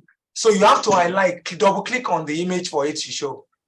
Let me clear, and then you can now. You have to double click or highlight the image, and those things. Yeah, it's there. It's out. Are they showing now? Yeah. Okay. And anytime you click on anything in Canva, it will show the tools you will use to edit that part. Because there are so many tools, so it's context-based. Sorry, you unlocked and you do that. And next time when we open the next exercise, I'll beg you, please unlock. Because most of all these things are locked by default.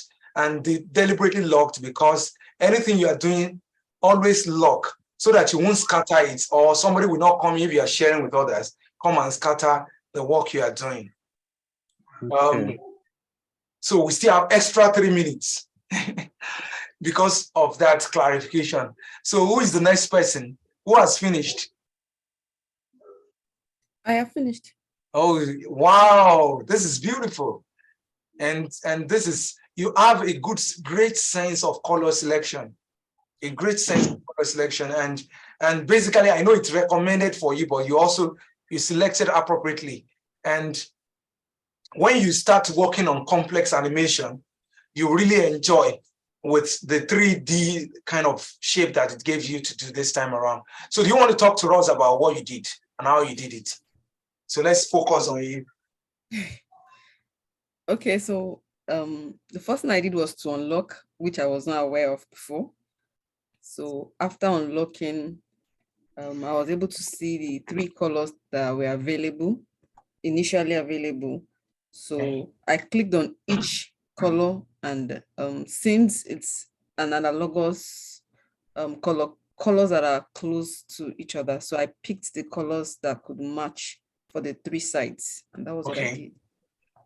And that solves it. And that wasn't difficult, right? No, it wasn't. Brilliant. Thank you very much. So we have done that for page 4. Dr. Sydney is just joining. Dr. Sydney, there is a link. You can join us, but for other exercises, we're going to send a link. We have completed this one, but we are practicalizing. We are just doing some practice. But some of these things are like,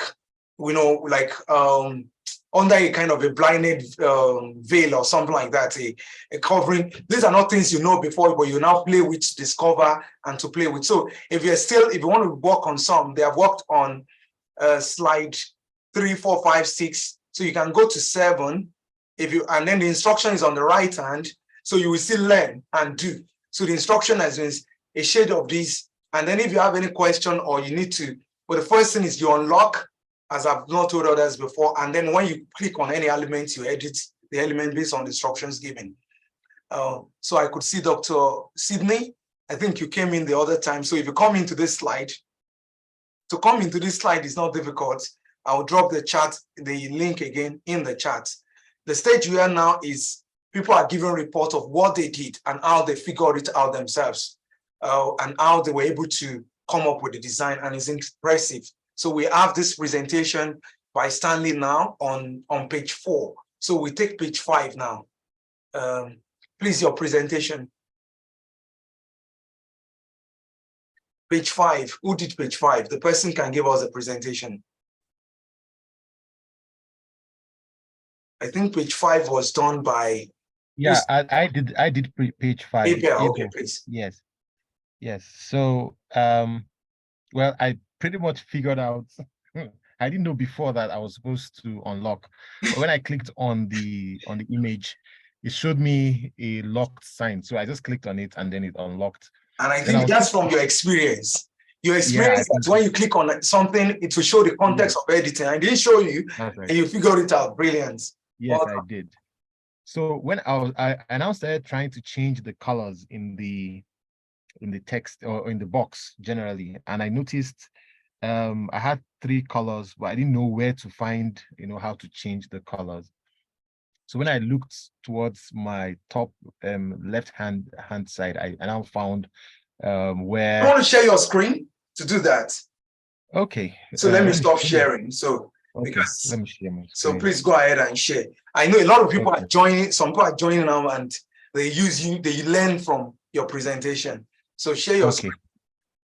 Okay, so here's my screen. Yeah. If anyone can see my screen, just indicate that you Yes, can see my screen. I can see it. Okay, so what I did was I clicked on the box. Now you can see it's locked because I locked it when I was done. Yeah. So I don't know what's happening here. Okay, I've unlocked it because Yeah. there's a padlock on here. So unlock page. Now the page is unlocked. So the top left side of my screen, what I can see here, you can see 3 colors here. So if I click, for example, on the first color, a plate sort of just opens, and then there are so many colors I can play with here. So if I want to change this first color, for example, perhaps I want to change it to orange. You see, it has automatically changed inside the box I want to change. So if I click on the next one, the next color, maybe I want to change it to red or something. Click on red, it changes automatically. And then the last one, of course. So I since I'm not a graphics person, I might not know. You are not a graphics person. And that's what it takes to be a graphics person. Yeah. Because what happened here is that when you have to design something or an idea yourself, you want to show an hierarchy, you want to show scales or graphs and other things, is to know that you have in your box, you have drawn in your graph, you have done 3 triangles. Yeah. And those 3 triangles, whatever default color they have, they're going to be above. And then it's for you to edit. And if you want more colors, if you scroll down to where you have document colors, you can scroll down a little bit and say see all. Just go, no, don't go too far. See where you see all. After and you're going to have a word of spin of colors if you scroll down. And if you click on that A, which is dealing with a font text, if you click on A, if you click on that, right? It's talking about categories. But the thing is this, that most of all these shapes, like if you want to have gradients and all these things, right? Click on one of those shapes, for instance. You realize those things are complex to do when we are on Photoshop, Corel, and all these things, but they become very simple. And then you go to other exercises, but you have figured many things out, and that's brilliant. Just like Stanley's on 99% again, and that's wonderful. I would have maybe 100% because you unlocked. So this is the first 100% because you unlocked it yourself without any assistance. Thank you. Yeah. So now we have the next presentation. I can see Dr. Sydney's hands. Oh, Dr. Sidney, please. It made me want to ask April the question because April is now the lecturer now. So April will lecture. I beg you. No, you lecture on this. Okay, Dr. Sidney, please, the question, sir. Oh, you're muted. Oh, okay. Yeah. Can you hear me now? Yes, I can hear you. You can hear me now. Okay. So what I want to do, I want to share my screen. Oh, please let me. Okay, maybe you went out before. So I'm going to make virtually everyone a co-host, but you can share. Just go ahead. He has to stop sharing. Okay. What I want to do, excuse me, what I want to do is that I want to share where I'm at in the class here. Let me see if I can do that. Please do, go ahead. I think I just go to screen, right? Share screen. You have the permit to share the screen now. Okay. So what I'm going to do now is, I think I'm sharing my screen and I'm going to go. You see that? It's coming up. You can't see that. It's still coming up. All right, just a minute. I'm trying to share my screen. When I go to share my screen, I come up with it says screen broadcast, Zoom, stop broadcast. Okay, take the first one Take the first one on your left hand, which is the screen. So just click on the entire screen to share the entire screen. So out of all the boxes that show up, pick the first one. Okay, I did that. And No. and then say share. You go down and click on that share that asks you to share. Yeah, that's what I did. And then it should pop up now. Okay, so I'm going to the share thing at the bottom Yeah. of my Zoom, right? Yeah. I'm going there and I'm putting screen. I'm going to put screen for the one I want to Yeah. share, right? Yeah. And after taking screen, then you will see where when I put screen, yeah. I have another page that says screen broadcast.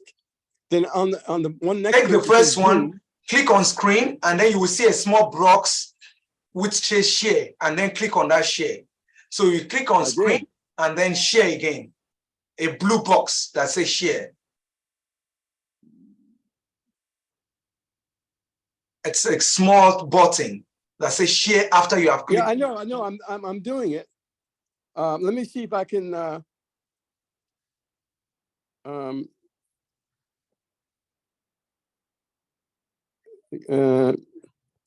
I guess I can't do it on my phone.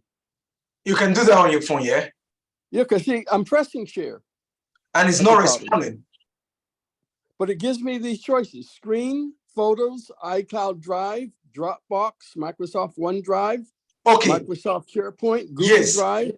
And I would say that you should take screen. And when you have taken screen, you will now still click on another button in the lower part of that window. Option. When I click on screen, on the phone, it's different. I don't have no option. Oh, you're using the phone. Yeah. This is what it says. Everything on your screen, including notifications, will be recorded. Enable do not disturb to prevent unexpected notifications. Then I have screen broadcast is already, like a bullseye there. Then it says Zoom. The Zoom is check marked. Yeah. And it says start broadcast. Now let me see what happens when I press that. Start. That should be what was going to make us see it. Brilliant. Now we can see. Now we're able to see, and then you can now go to what you want to do in your phone. Do you see that? Brilliant. We can see it, and I can see myself. Imagine. That's where the link took me, right there. Yeah, and if the link has taken you here, right? Okay, go to presentation. No, go to projects.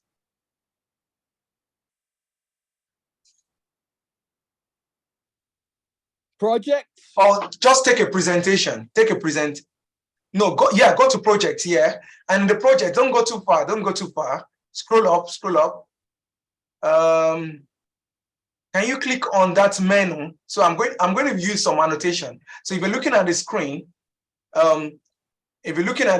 you will see me using some annotations now. I can't do that while you're doing that. So what's going to happen is, if you go up, right, because you're using phone, click on that 3 lines above, up, 3 lines, and then click on projects, and scroll down.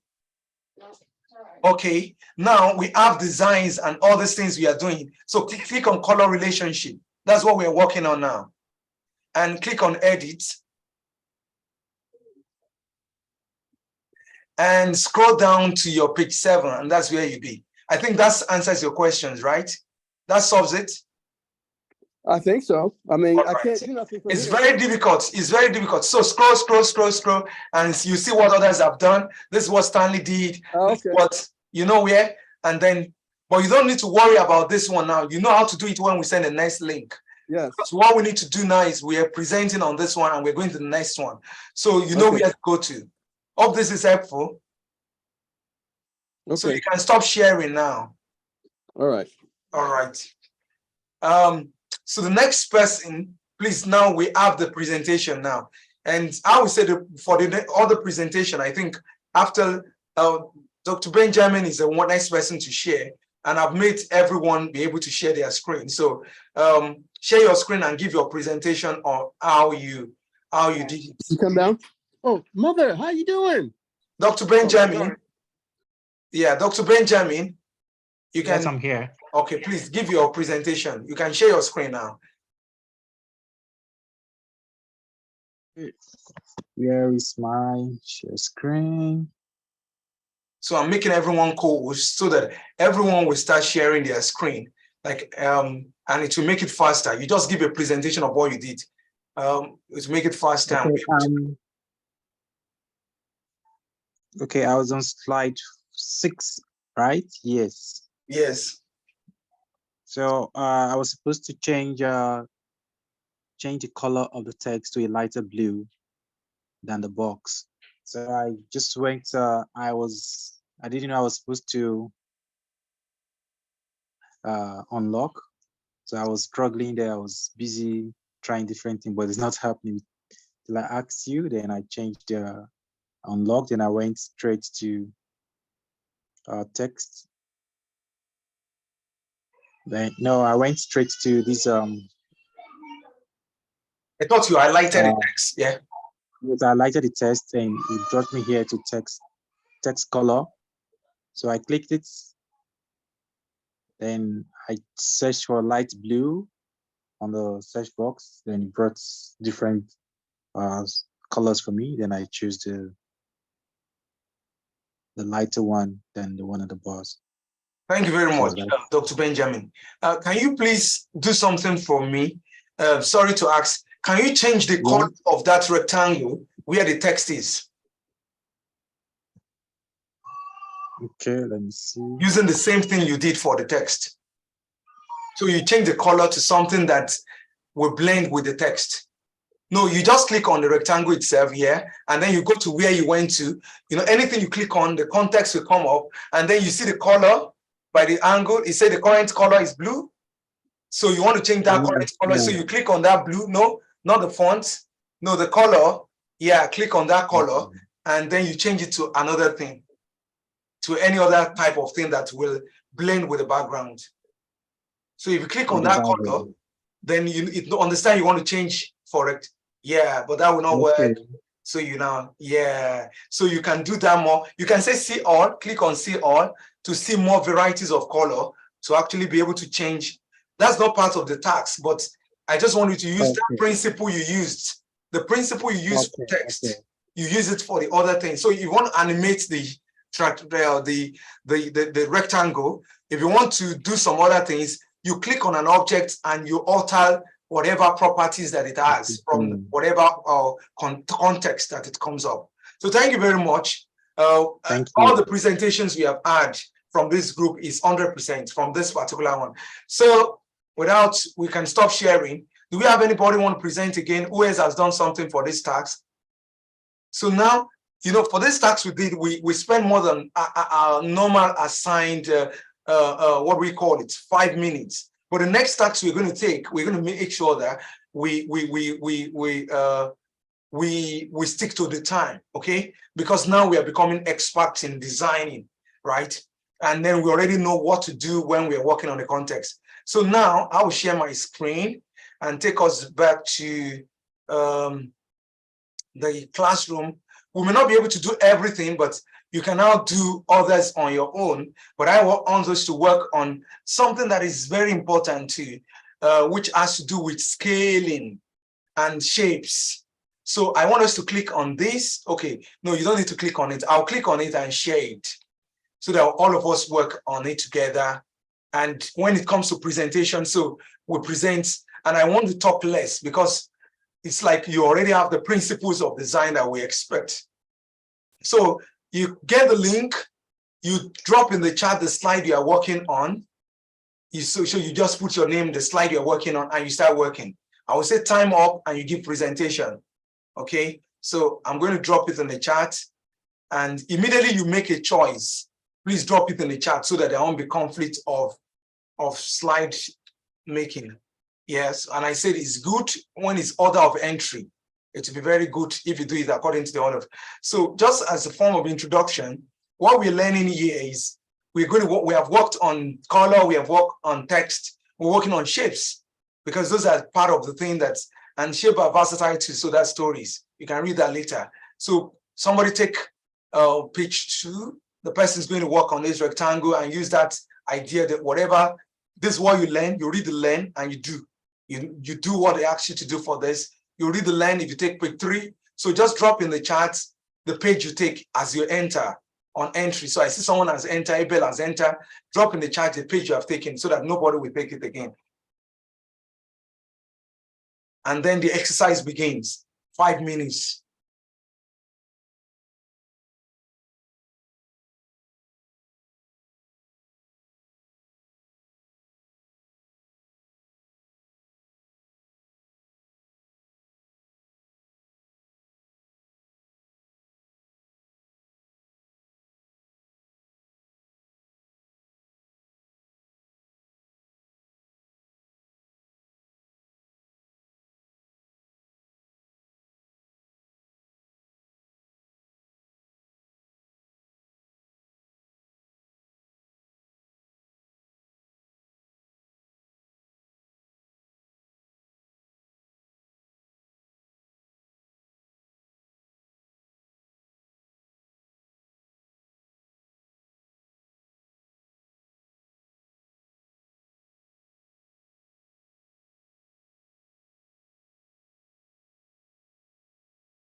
Three minutes to go.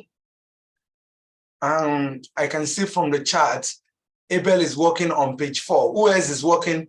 Which page are you working on, Stanley? Stanley, which page are you working on?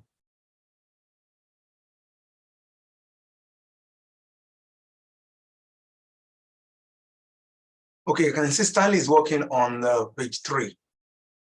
Okay, I can see it from here. Benjamin is working on page 2.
Okay, we have Stanley Benjamin and Abel. Where is Abel? I couldn't. Is Abel still here? Yes, I am here. Oh, you I'm have here. completed your own? Yes, I have. Okay, I didn't see your hand at work again. So this time up now. So we're going to start with Abel. So I stopped sharing. So once you're ready to present, and make your presentation very informative to every one of us, so that we just learn from your own experience and what you gained from what you did from it.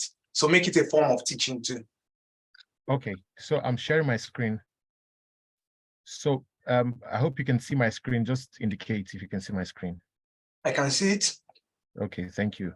So I worked on page 4, and the task I had was to make sure the text is... Sorry to interrupt you. Can you hide the panel beside and zoom that page 4 to occupy the whole page, so that it will...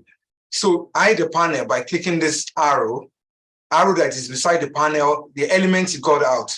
So no, not that one.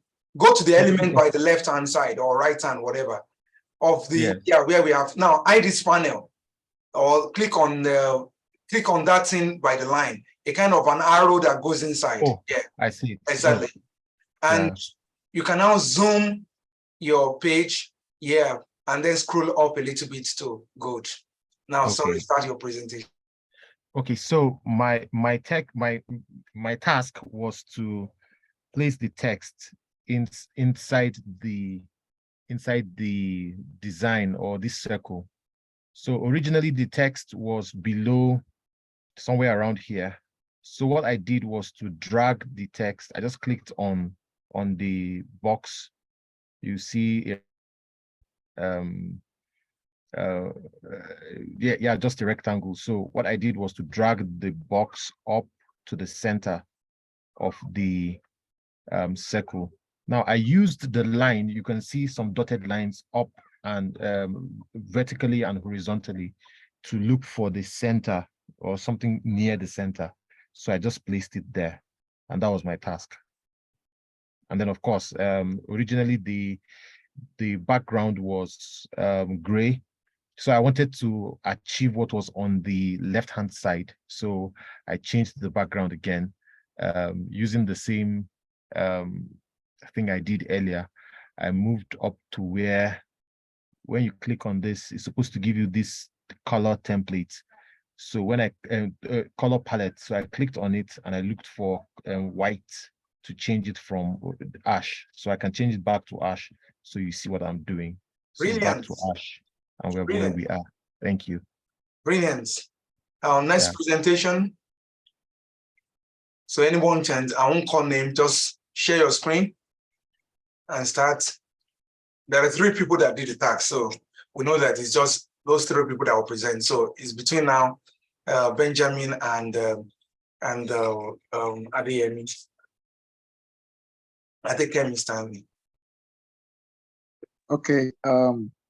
My task was to simply do. Doc, do you mind making it bigger by hiding your panels and zoom in for us?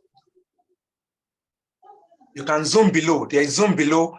We are under where we have 53%. You can increase it by scrolling that, dragging that stuff. Yeah, thank you. You can drag it to size. Yeah, thank you so much. Okay, mine was to search for a rectangular box that can be used for borders around your page. I don't know if you can hear me. We can hear you very well.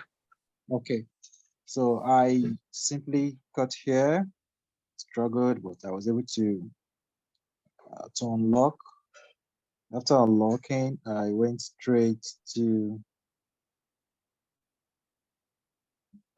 elements, and I searched for a rectangle, because that's what they said I should. Sorry, yeah. And so I searched for a rectangle shape, which I dragged it like this. I dragged it and I put it around the text, so that's what's the instructions said I should do. And under it, there was a hint that I should click on elements in the sidebar, then search for a shape and look for a rectangle to use in the design. So that's just what it's quite a easy step, but a baby step, but at least getting it. Exactly. And I think the steps looks very easy, but the thing is the principle you learned through it is very important to the whole concept of design. Like, are you able to move those things? Are you able to do those searches and know the appropriate thing and drag around? And that's thanks for that presentation. Adeyemi, Adeyemi Stanley. Your turn, please. Adekemi Stanley, Esther. Please share your screen and thank you.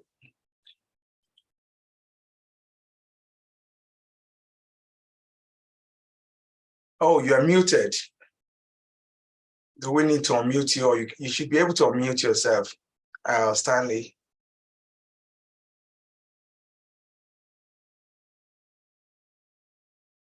Adekemi Stanley, you are muted. Whatever you're saying, we can't hear. Okay. Now we can hear you. Are you speaking? Okay. All right. So the task was to make the rectangle thinner to resemble what's on the left. So what I did was just to resize. It was actually, the rectangle was actually larger. So I had to resize, I had to just drag. And that was the simple task I did. Oh, looks very simple, you know. But what do you think you can do again that to change this particular thing? Do some editing for us. Change the color of the, what we call it, of the rectangle, change the color of the text and change the color of the line. Yes, I've been trying to do that, but I think I've been trying to click on the lock. No, it can be edited. I think probably you lock the entire page. So unlock the other time we unlock the image. This time you have to lock, you unlock that image, but you didn't lock the page. So unlock the page up. You go up, you see another padlock. Yeah. So unlock that page. Now you can do many things now. Explain to us as you are doing. Okay, sorry. I think I'm not a good teacher. Yeah. So I click on the square with the color. So I click up to the left. I have the color, so I clicked on it. I click on that, then I can click on any color I want. Yeah. So then the text also, excuse me, I can click on it, highlight it, then text color. Try to see.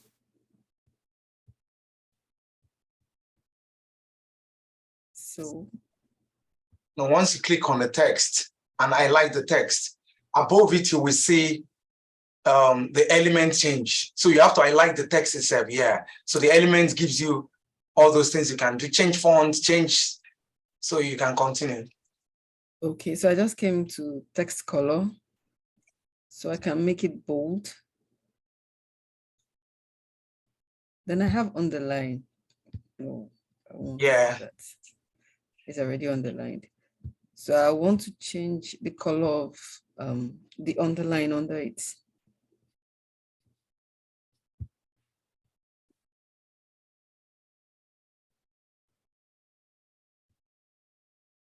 Good.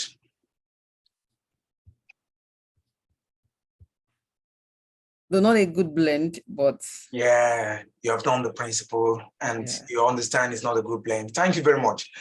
Time is against us, but there are, if you go to, if I share now, if you go to, let's say to the classroom, you will see that there are other things there and the instructions are there. And I just put the important ones, but if there are questions or you're having difficulties, I'm going to increase part of the practical things that are going to be there. And the instructions are there. But what I want to do now is the basic things you have done with shapes, with color, with text means, and also means you can create a presentation from beginning to the end using a template and editing the template. Now, very fast, I'm going to quickly show some quick edits that you can do with those skills that you have acquired. Now, if you come again to, let's say we go to the home page, and we are all designers now. So when it comes to basic operations on Canvas, we can do it because we have just done it and spoken about it. So one thing is to be able to do it and talk about it. So you didn't just jam it, you spoke about it. And you know how to create from the onset, use the intelligence of Canva and do other things. But I will use an example of maybe an existing thing in all those projects that has been done, yeah? So let me look at this thesis defense, right?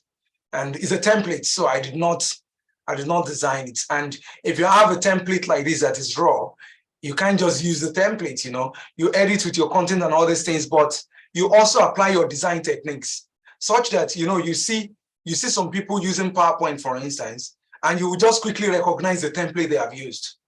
You know, but let's say, for instance, we have taken this template and we assume we don't need to edit the thesis. So we assume we have inserted our own thesis into this template, but we don't want someone else to go and take this again for thesis and use it.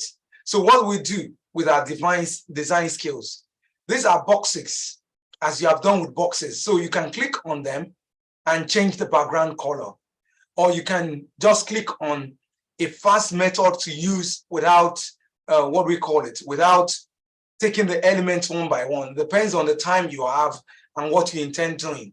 So let's say, for instance, now we already agreed that we're using this. This is the best thing we're going to use. And then we come to design itself. And then we have the whole idea of layout and styles. Now, if you go to layout, right? So basically, I told you this is a very intelligent platform. It understands that this is an academic thing. So it knows that you're going to come with something very colorful and crazy and all this stuff. Academics like plain, but it depends on how you want to. They don't want like masquerade, you know, or the design should be minimal, as they talk about minimal. So it has its own suggestions, yeah. But you may say you don't want the suggestions anyway, but you don't want to change the template. And if you don't want the suggestion, that means you should start editing. You go to styles. And then when you go to styles, you click on like this style. The first thing is combination. Combination means use your intelligence to look at the color elements that rhymes and that are compatible and do something. Now, these are available ones. We talk about combinations. So you click on the combinations, they have names. So for instance, I take Habitus now, for instance, or I take Chicks 5. So it uses its own intelligence and brilliance to see I have to blend all this together such that the text color does not come. And then that means at the end of the day, all of us cannot use the same, even if we are 5,000 people. Because the more you click on this, the more you alter the combinations of colors that are there. And you don't need to use your own, you know, but I will not say it's perfect, right? So there are times you need to just look at certain elements and say, no, I want to add my own effect to it. And that's when you begin to say, I change this font, for instance, I want to change it to this, and you know where to go to. I want to make it bold, and I want to increase the font. So you say to increase it, and then you write, you know, you edit the content and all the stuff. Now, that's on combinations. I wish, as I'm doing it here, you are doing it on the other side, and you are playing with it with any slide or any template you can get, so that you'll be able to have a question at the end of this presentation. You know, so after doing this combination, you know, the combination this time around is the more you go down, the more it's not just changing shape, it's changing text, and it's changing the entire layout. And when you are okay with the one you have, you may want to apply this to the cover and apply it to the end. It depends on the style you want. Or you may want to apply that combination to all, so that you won't need to go around and start looking at. And sometimes if it happens that, you know, you just realize that, oh, I want to just apply it to all, I just want to apply it to some of them. But sometimes I will tell you, apply to all. If you click on those instructions, I told you it's intelligent, but not that very intelligent. Then sometimes you need to take one by one again, if it does not apply to what it felt, because sometimes it will like think that you should have some variation. Or when we say apply to, or is applying to those ones that are similar in whatever, in orientation. And that's where you come in and do some alteration. But you know, you can do that yourself. So that gives us the idea of combination. And how do you get a combination? Once again, you move to layout. You understand it's something, you move to style. Layout gives you its own based on. And then when you come, like what was in the layout before is different now because we have changed the whole thing. So it comes up with another suggestions of layout, and then you go back and forth like that, like mixer, like as if you're mixing something, you know. And if you don't like everything that it's doing, what do? You create a style of your own, right? And it takes you here to where you can create a style of your own. Creating a style of your own is important for a lot of people, even if they have used combinations and used some built-in intelligence that it has, right? Why it's important is you want it to reflect your institution. So you add a logo, right? You want it to reflect the color of your institution. So you add this. You understand something. So you add some kind of, and then you add, maybe it can be an institution, it can be a company, it can be whatever. So you set that one ahead. So when you set it ahead, for instance, you take the font that you want it to be, so like for instance, it's also this principle we also apply it in branding. So like a company, when you look at the document of Microsoft that has come from Microsoft company, maybe a letter, when you look at it, no matter how people try to imitate it, they can't get the combination of their branding because they understand it. You code that, developers used to code that before, but here you can set the branding and you can reuse it anytime that you come. So you talk about the photos that you want to bring in. You understand something, you make your library ready, you bring your graphics in, and you bring the icons that you want to bring in. And once you're done with that, I'm telling you, on its own, it's going to use the set, give it a name. The name you have given it, but the good news is that you can share that with anybody, but it doesn't mean that it's automatically available for everyone. So which means that you have created your own template or your brand for your company, and that is what we call branding too, or institutional branding. But you may not have access to a template of your institution branding, but you have someone that you have seen, or maybe the logo, the background, and the kind of color. So you want it to reflect your university or company or institution or enterprise, and that serves the whole idea of branding and restyling. Now, if you leave that part and go to elements where it comes to slide and presentation, you bring this in. Maybe you want to add icons that are not there, or especially when you are creating from the scratch. Upload, this one is you click on this to take from what? From your computer. And let's say this is the kind of, let's say I go back to the home page. It automatically saves whatever you are doing anyway. But sometimes you may want to just be sure and just click on save because it's working on the cloud. Now, if you go to the home page, right? You go to the home page, and let's say I want to have done the slides, I've done whatever, or it's a YouTube thing, or it's something that I want to share with people, or it's a presentation pre-recording for a conference or anything, or it's a video you want to share. So let's say, for instance, I take this presentation, for instance, it's not a template, though. This is a presentation of a presentation with regards to a project we just designed for a client. And so this is a complete presentation. It's not going to be altered. Now, this presentation is ready. There are two things I can do to okay, let me take the question. Dr. Benjamin. Dr. Benjamin, please, let me take your questions very briefly. Okay. All right. I wanted to ask you, yeah, because it seems when I'm using the desktop app, the software, yes, it freezes. So I don't know if it's only from my end or you mean the desktop? Yes, when I'm using the application instead of using web. Yes, it happens.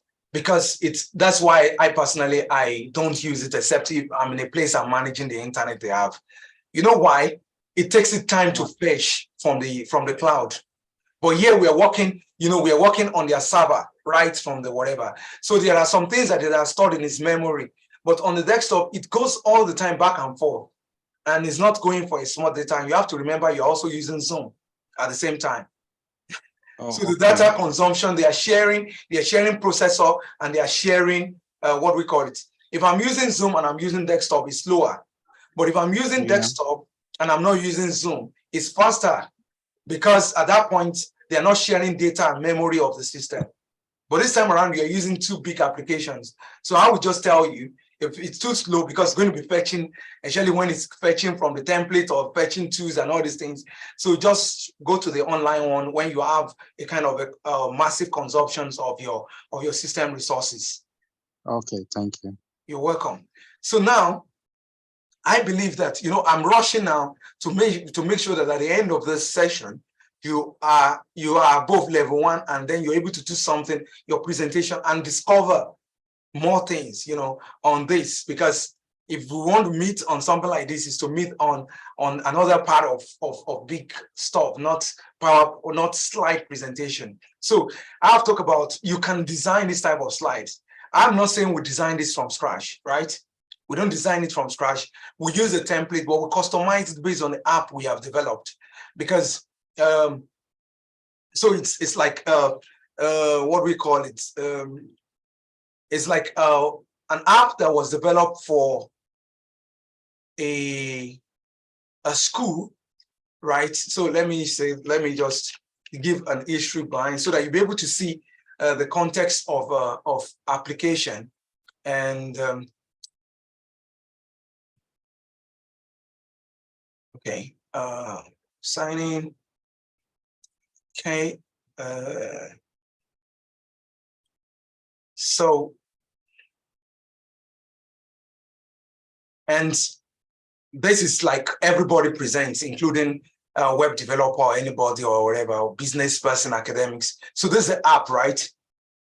And it has been developed, and now I want to give a presentation about it to the users, so that they'll be able to know how to use the app. It's a school app, and it's for maths, and it's actually for oracy. So if people already know maths, right, but they can't communicate about it in, they know what addition is. So we have cards and all sort of things. If it's English, phonetic transcription and all this other stuff and all this. So now I go back to, that's not the focus. Now we'll present the slides that we're going to present. Now what we did was this, like each and every one of us are going to, we have 4 developers that work on this. So we have myself, Janelle, and these, what's her name again? Josie and Susie, Joe and Susie. And each of this presentation is going to be a joint presentation. So what we do, we created something like this, made a uniform framework that reflects some elements of our, what we call it, of our app, and we ensure that each person edits what they want to present.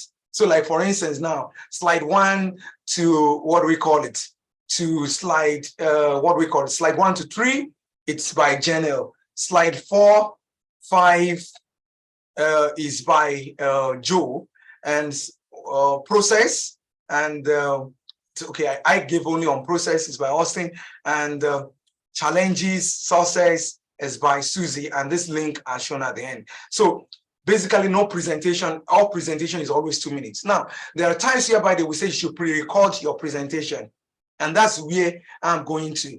Like, if you need to pre-record your presentation, you come to this place where we have the upload and record yourself, right? So let's say, for instance, I'm part of the team, I'm as a member of the team, and I'm not going to be there, or they want us to send whatever I want to do. They want to watch it ahead and ask us questions. So what you do is this, it happens in conferences where they say pre-record conference. So what you do is this, you come to, let's say this is the part I'm presenting, you go to the upload and you say record yourself. When you click on record yourself, it asks permission to use the camera, and I give you the permission to use the camera. And allow permission to get started. To use the microphone, I give the permission to use the microphone.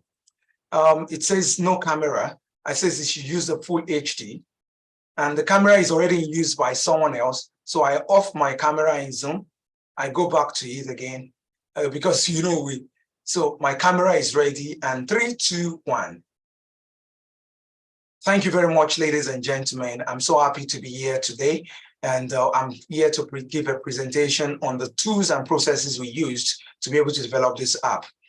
We used basically 4 API, one which is the Maths API, Maths.jl, and which is Math.js, and we used 4 packages of JavaScript. We used the Axios. We use the Open Library, and for basic coding, we use HTML and CSS and JavaScript. And as you can see, all of us will break down the tags into different things and send it into the same repository. So that's the process and how we came upon this. And you can see some of the components, they are all licensed, and they are part of the things embedded in the code. Thank you very much. So I said done. And so I think if I play that, then it's going to have it recorded. But one thing I noticed while I was doing that, I have to save now. I hope it gets access to my camera. If it doesn't get access to my camera, then it must have just done audio. Oh my God. It didn't get access to my camera, so it just took my, what we call it. So let me do it again, record myself, full HD. Yeah, you can now see me now. So hello everybody, thank you very much. We have a short time and this is all about the presentation. Oh, I'm just clicking on. Okay, hello everybody. This is how we develop the software. We use this process and that process and that process and that process. Done. And it's just testing and I save, right? So I'm going to take all these ones out, right? So even if it's not good, like the first time, I didn't take the camera because I was using it with Zoom. So I can just delete this one. I can delete this one. And then when you get to that point of whatever, it plays it up. Hello, la, la, la, la, la, la, la, but it doesn't have access to my speaker now. So I can. So that's just the whole idea of let's say, record yourself. Let me delete all the other ones that are there before and after. We're using Zoom, so there's going to be a clash of resource sharing. If I want to allow it to have access to microphone and other things, I have to mute myself. But I believe we get the gist that are embedded there.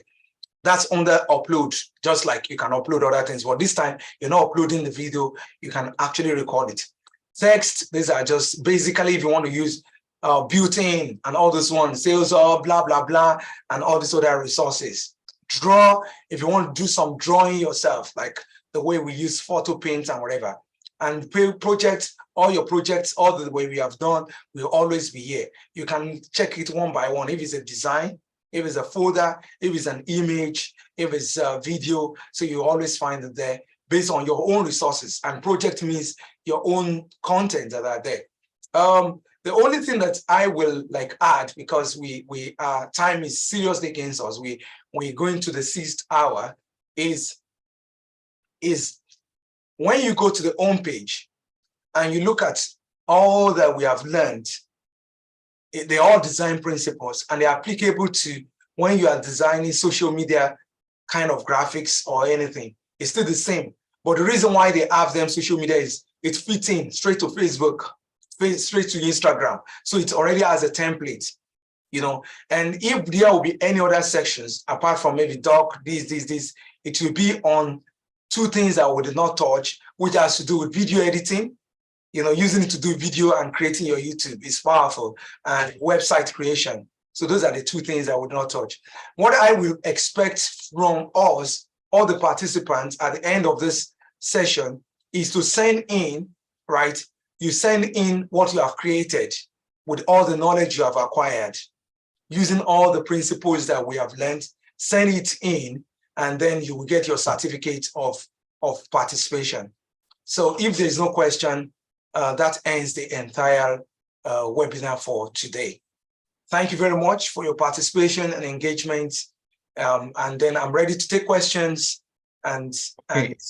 Just a quick one. I know we are really, really short of time, but let me just ask a question. Sorry, Austin. Please go ahead, and you can share your screen if you need to. Okay. I want to do. I want to design ID cards Okay. for about 50 people. Okay. But I know that this platform is smart, like Microsoft, the Outlook now, where you can impute data, and then it can just automatically generate the ID cards such that when you're printing, you don't need to do the template for one person at a time. So you Yeah. just impute a list, and then it just gives you the entire 50 ID cards just Yeah. by maybe command or something. Is that possible using Canva? Well, with Canva, when it comes to content renewal, right, you are duplicating and replicating. So you already have a style. So let's say, for instance, now we said certificate, for instance, we say, which is close to ID card, right? So certificate sometimes is what I would say I use it for. And then you are having this certificate for numerous people. So let's say, for instance, we take this certificate, for instance, this template of a certificate. And so this is the certificate, and you have it for 50 people or 100 people that you want to do this certificate for. So let's say the certificate is correct, right? So I want to understand your question. So you're now saying that instead of you writing the name of each person there, and yes, on each certificate, yes. Instead of writing each person's name on each certificate, is there an intelligent way to just impute, the data on one hand, and then it just automatically, prints everyone's. I know that's possible, but you have to use what we can say a command line interface to speak to it. So we have to walk through the API of Canva to do that, because this time around it's not an instruction that is there. You're sending something because let's say for such kind of massive, and that's why there are still some things embedded inside here that apart from the click and go that we are doing and application of design principles, right? Yeah. But that is from the API end. For me, I've only, when I do, let's say, certificate for 30 people, 20 people, it's not difficult for me because what I do at the end of the day is just keep saving and changing name. So if, for instance, I change name now and I write James Felix, after I've done all the editing and make the certificate reflect the organization, and then I just take it, it does not cost me anything. You understand something? So I now know that, okay, I want to like download it, you understand something, or save it or whatever, and I can take the option that I like more of that, embed it, send it to a brand, do this, make a QR for it, send it to social media, save it. I'm just showing all this other one. Save it in the Dropbox, message it to someone, send it to Slack, and all this other thing, and all this other thing. Do this and other things with it. Now, other manipulation can be done with it. It's just like, Midjourney. Midjourney is an artificial intelligence for image creation. Yeah. But its own interface is through Discord. So there are many other manipulation. Discord is meant for basically conversation and other things, but they programmatically engage and connect with it. So a lot of people can connect Canva with any other tools. And so these are list of applications that you can do to do other forms of manipulations. But basically some people just want to be like, oh, I just want to save it and move on with my life. So you click on download and then you save it in a format that you might like, which may be print, which may be this, the animation, as I've said before, and then you edit to another person, you save it with a person's name if you want to do manually. But the intelligent part